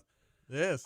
When I worked at Books a Million, it's the only time I probably read anything close to books. I worked at Joe Monk's Cafe for like 2 years or something, year and a half maybe. And I think I read at least not one but two full like Calvin and Hobbes books. Really? It's just nothing but Calvin. I mean the whole Hey, you know what? I'm one to also argue. got into serial killers. How many books, too, Sports but- Illustrated articles have you read over your lifetime? Oh, God. You're a book reader. Not one. Well, I'm not really a book reader, but I did read magazines. I mean, that's to me. It's. I mean, I had Sports Illustrated for reading comprehension, bro. To me, 20 it's all the years. same. Just because it's a thinner book, it's still a book. Yeah, I guess. Well, it's sports related, so I can keep my attention. I mean, I can't. I still have so many Sports Illustrated still in my storage room. Oh, absolutely. I have the Jordan 3-peat magazine in my bedside table right now. I was always literally. We ended up built the O'Reilly stuff at the end. Yes. Was I almost said Bill Riley, did not Rick Riley. Bill Wright, completely different dude. Rick Riley, he always had the very end of it was like a 1 page. Yes. Usually some kind of satirical thing or making fun. That was always my favorite. Now he would go on and do awful on television. And he wrote Leatherheads, which wasn't a great movie to begin with either, but he did. I used to enjoy his articles, the comedy in those. Yeah. That in the 80s and 90s, and then he did his thing. But I read a lot of Sports Illustrated. It's probably the last time I did read. Very nice, very nice. What else we got on there? Should I call the guy out in the truck? All right, next we got Scoots Hater. I mean, he's toking in there. Can I talk about the text, man? I just saw him take a big toke. That's wild. Absolutely. Got to be off, man. Sorry. Okay, next we got Scoots Hater. Does it surprise you that we haven't gotten more clips of Flory? I feel like we've gotten a lot of Bo and the Shane and a little bit of Carter, Woolley, and Jackson, but barely any Flory. You know what? It's funny because That's the Iowa guy, right? Yeah, no, Floyd This is Badunga, Scoots the Kansas guy. Okay, I get the two mixed up sometimes. Not they look alike. To me, Floyd Badunga's been a guy who hasn't had a lot, and honestly, I don't think there's been much like there's been some Jackson Shellstad shooting a couple jump shots, but there's been very little Jackson. There's been very little Flory. It's been a lot of London Johnson. It's been a lot of Carter Knox. Talks are high. Oh, just the clips. Just the clips and what U of L's put out. Gotcha. And it's been a lot of Bo Yanjang. A lot of Bo. I mean, Bo has been like in the middle of almost every one of those. This could be telling us something too, by the way. Well, these are guys that you're mentioning that we don't have clips to watch last year and play. I mean, but they could be featuring more of the new game film on him. A lot of Isaac Ellis. You know what I'm saying? You're getting a lot of Isaac these are guys Ellis. that you didn't see. I mean, even with Jackson, you didn't see him play hard. I mean, though there's been a lot of Woolley. There's 14 been a lot of games. Adrian Woolley in this preseason. Well, that was part of his contract to come back. Yeah. That included He has to be featured in all. He had to be featured in he got all vignettes. We saved 10% on his salary by doing that. I'm joking, but I don't know if I am. Hey, I mean, there's a good chance that might have been. But there's been a lot of London Johnson. That's the guy of all the people that amazing. I'm curious about that guy. I think that London's going to have a heck of a season. Now, are you saying that off hope or just because? No, I think London is a hooper. He was a top 50 London recruit, is man. a hooper. Dude was a top 40 kid. This isn't Homer Rashawn, is it? No, he was a top 40 kid coming out, Trevor. He went straight to the G League, did not play college basketball. He's 23 years old now.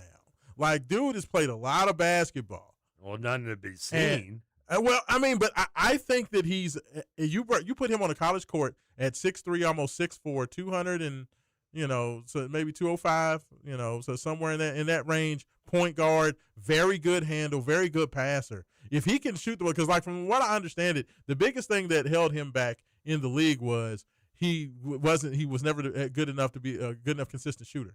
It's been his biggest issue. So but they were Johnson-like game. Yes, but he's very good going to the basket. He's very aggressive, and he's a good defender. Like, to me, I'm good with that. I don't need you out there shooting the ball, but if you can defend and you can get in the lane and make things happen, hey, I'll take that. If this team does go away from the traditional Pat Kelsey, then that is I mean, plus you got other guys. But that if can you shoot got the ball. if we go, if this team tries to be original Pat Kelsey, then London Johnson's team's pointless. Well, I think that you just got to have guys that play their role, right? Like, I think that London is a guy that his role won't be necessary to shoot, but you have guys who can shoot. You can play him next to Jackson Shelstad. You know, that's kind of the position versatility of it. If you have, I mean, because the problem to me in PK's first 2 years, the biggest issue's been they did not have enough guys who could break down the defense and attack off the bounce. Like, that's been the big issue. The first year you had last year because we had a guy that could do it, but he just didn't want to play. Exactly. I mean, you had Michael get hurt, and then you were depending on Adrian Woolley and Conwell. Nothing. And year one you had Chucky, and then kind of had Terrence Edwards. Yeah, so, but that wasn't even Chucky's game. But I mean, it wasn't exactly. I mean, so like this year you have Shelstad, who's supposed to be very good off the bounce. You have London, who's very good off the bounce. You have Woolley with a year under his belt. You supposedly have Isaac, who's been playing well, and you have some big guys who can handle the ball really well. So like you should feasibly have 4 or 5 guys that can really handle the ball. I hope you're right. So we'll see. I'll take your what else we got, Ian? All right, next we've got this is Scoots Hater. Oh, sorry, not Scoots Hater, random guy. Make sure you pre-approved these, by the way. Yeah.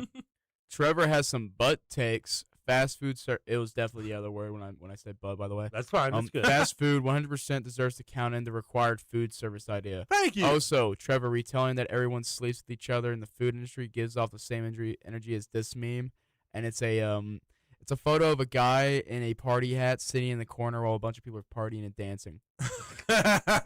So they're saying that everybody was getting it but you, Trev. Well, sitting in the corner. That's true, actually. Yeah, it's just you standing in the corner while everybody else is. I was the odd duckling. Holding the beer in your hands in the corner. Just like in kindergarten when no one hit goose on me, I always goes nothing but a duck. I hate that. Not that I really wanted to get up and run anyway. Wow. I will say, you know what? Maybe I did speak too quickly.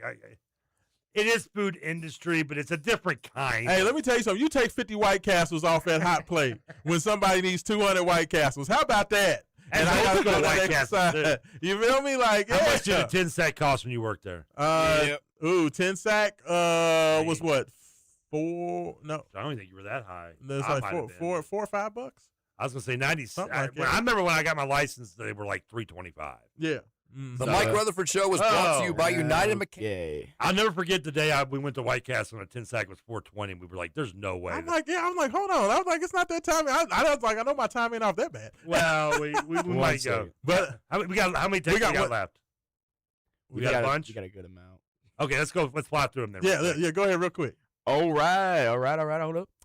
All right, next we got Dave Teacher from Jeff. How much can Ian bench press and could Trevor eat that many chicken nuggets for $1 million? For me, I could bench press about 220. So, and then Trevor, what's your answer? Oh, 220 pounds. Nuggets? Yes. Or 220 nuggets? No, he can equal to my. Oh, okay, yeah. If it's Chick-fil-A nuggets for $1 million, I'd do it. 0 chance he could do that. Yeah, I could do it. What we got next? All right, next we got random texter says, at this point, you're signing LeBron is the boost jersey sales, and also read my YouTube comment about Willie Cauley-Stein and Quentin McCauley. Oh, I don't have access to the YouTube. Yeah, we thing. don't have that. Sorry, YouTube texters. I apologize. I don't have it on there. I guess I could. Sorry, texters. But yeah. Sorry, texters. Okay, next we got by another random texter. Trevor, when was the last time you legitimately watched the NBA? All of you need to do is put some respect on LeBron's name. Watch. LeBron I would say, I mean, between Pacers, Grizzlies, and Cavs being on FS1, I'd say I'd watch maybe regular season, maybe 20, 30 games this year. I hate to break it to y'all. All these old men are cooked. Harden's cooked. LeBron's cooked. KD's cooked. Steph is cooked. They're all cooked. They're just old. It's okay. Time passes. Listen, they're just cooked. I understand you because sometimes my hatred, you think I just don't watch. I do actually sadly watch. I am that self-abusive. I am. But, I mean, it's time. The new blood's taking over, man. I mean, it is. And then we have one final guy left here. Okay, who we got left? He says 520 SmackDown left to suck. I don't know what that means. I have no I honestly don't know what that means either. All right, here we go. We do have a few. I'm on the feed here. Okay. Well, we got time for it says, "Is me or does TK look like Stretch Armstrong on video?" I don't. Just from the waist down, Texter. He got an Ian laugh. I'm glad. Some of the sheepiness, I think, was on Rick Pitino. For much of we adored him when he came to UK and Calipari. The St. John's Sweet 16 loss to Duke kind of mirrored the 2014 Sweet 16. I think, yeah. He just didn't want to play the game. He just didn't ever want to play it. 25-1 to 5-2, which it just said that. Also says Sestina was on the team and had the ugly home loss to Evansville, and the last time Kentucky was number 1. Buddha says, have you seen something very bad is going to happen? Sounds like your description of Obsession. I've not seen that. And last but not least, Jeremy Yellerworth something says, so Trevor, what did you think of Project Hail Mary? You should definitely watch Obsession. I like Project Hail Mary. I thought it was a good movie. Good movie. It was a great movie. Yeah. I will say, I say this. Shout out Rocky. I love that my nickname. I will say this, though. If you haven't seen The Martian and you like The Martian, watch it. You'll like it. If you didn't like The Martian, don't waste your time. I like The Martian, too. Because it's basically The Martian with an alien. It's the same writer, same script. It's a lot like The Martian, but I liked it. It's weird to say this because it's a movie about a guy living on Mars, but The Martian is more realistic. Yeah, it actually is. Oh, but I still like Ryan Gosling. I still like the movie. Again, if you like that movie, you watch it. It was good. But hey, you know what's also been good? My time here with you guys. Thank you so much, Trevor Kelsey. Thank you so much, interning, and absolutely. Yeah, thanks so much to you guys for listening to me. This is Rashawn Myers. Give me a follow at Rashawn RAASHAAN on Twitter. I need my followers back. Thanks so much, Mike Rutherford. I know he'll be back at some point this week. Peace out on Big Express Radio. He was going down, we planned, but this wasn't no ordinary man. He stood about 6 or 7 feet. Now that's the creep I be seeing in my sleep.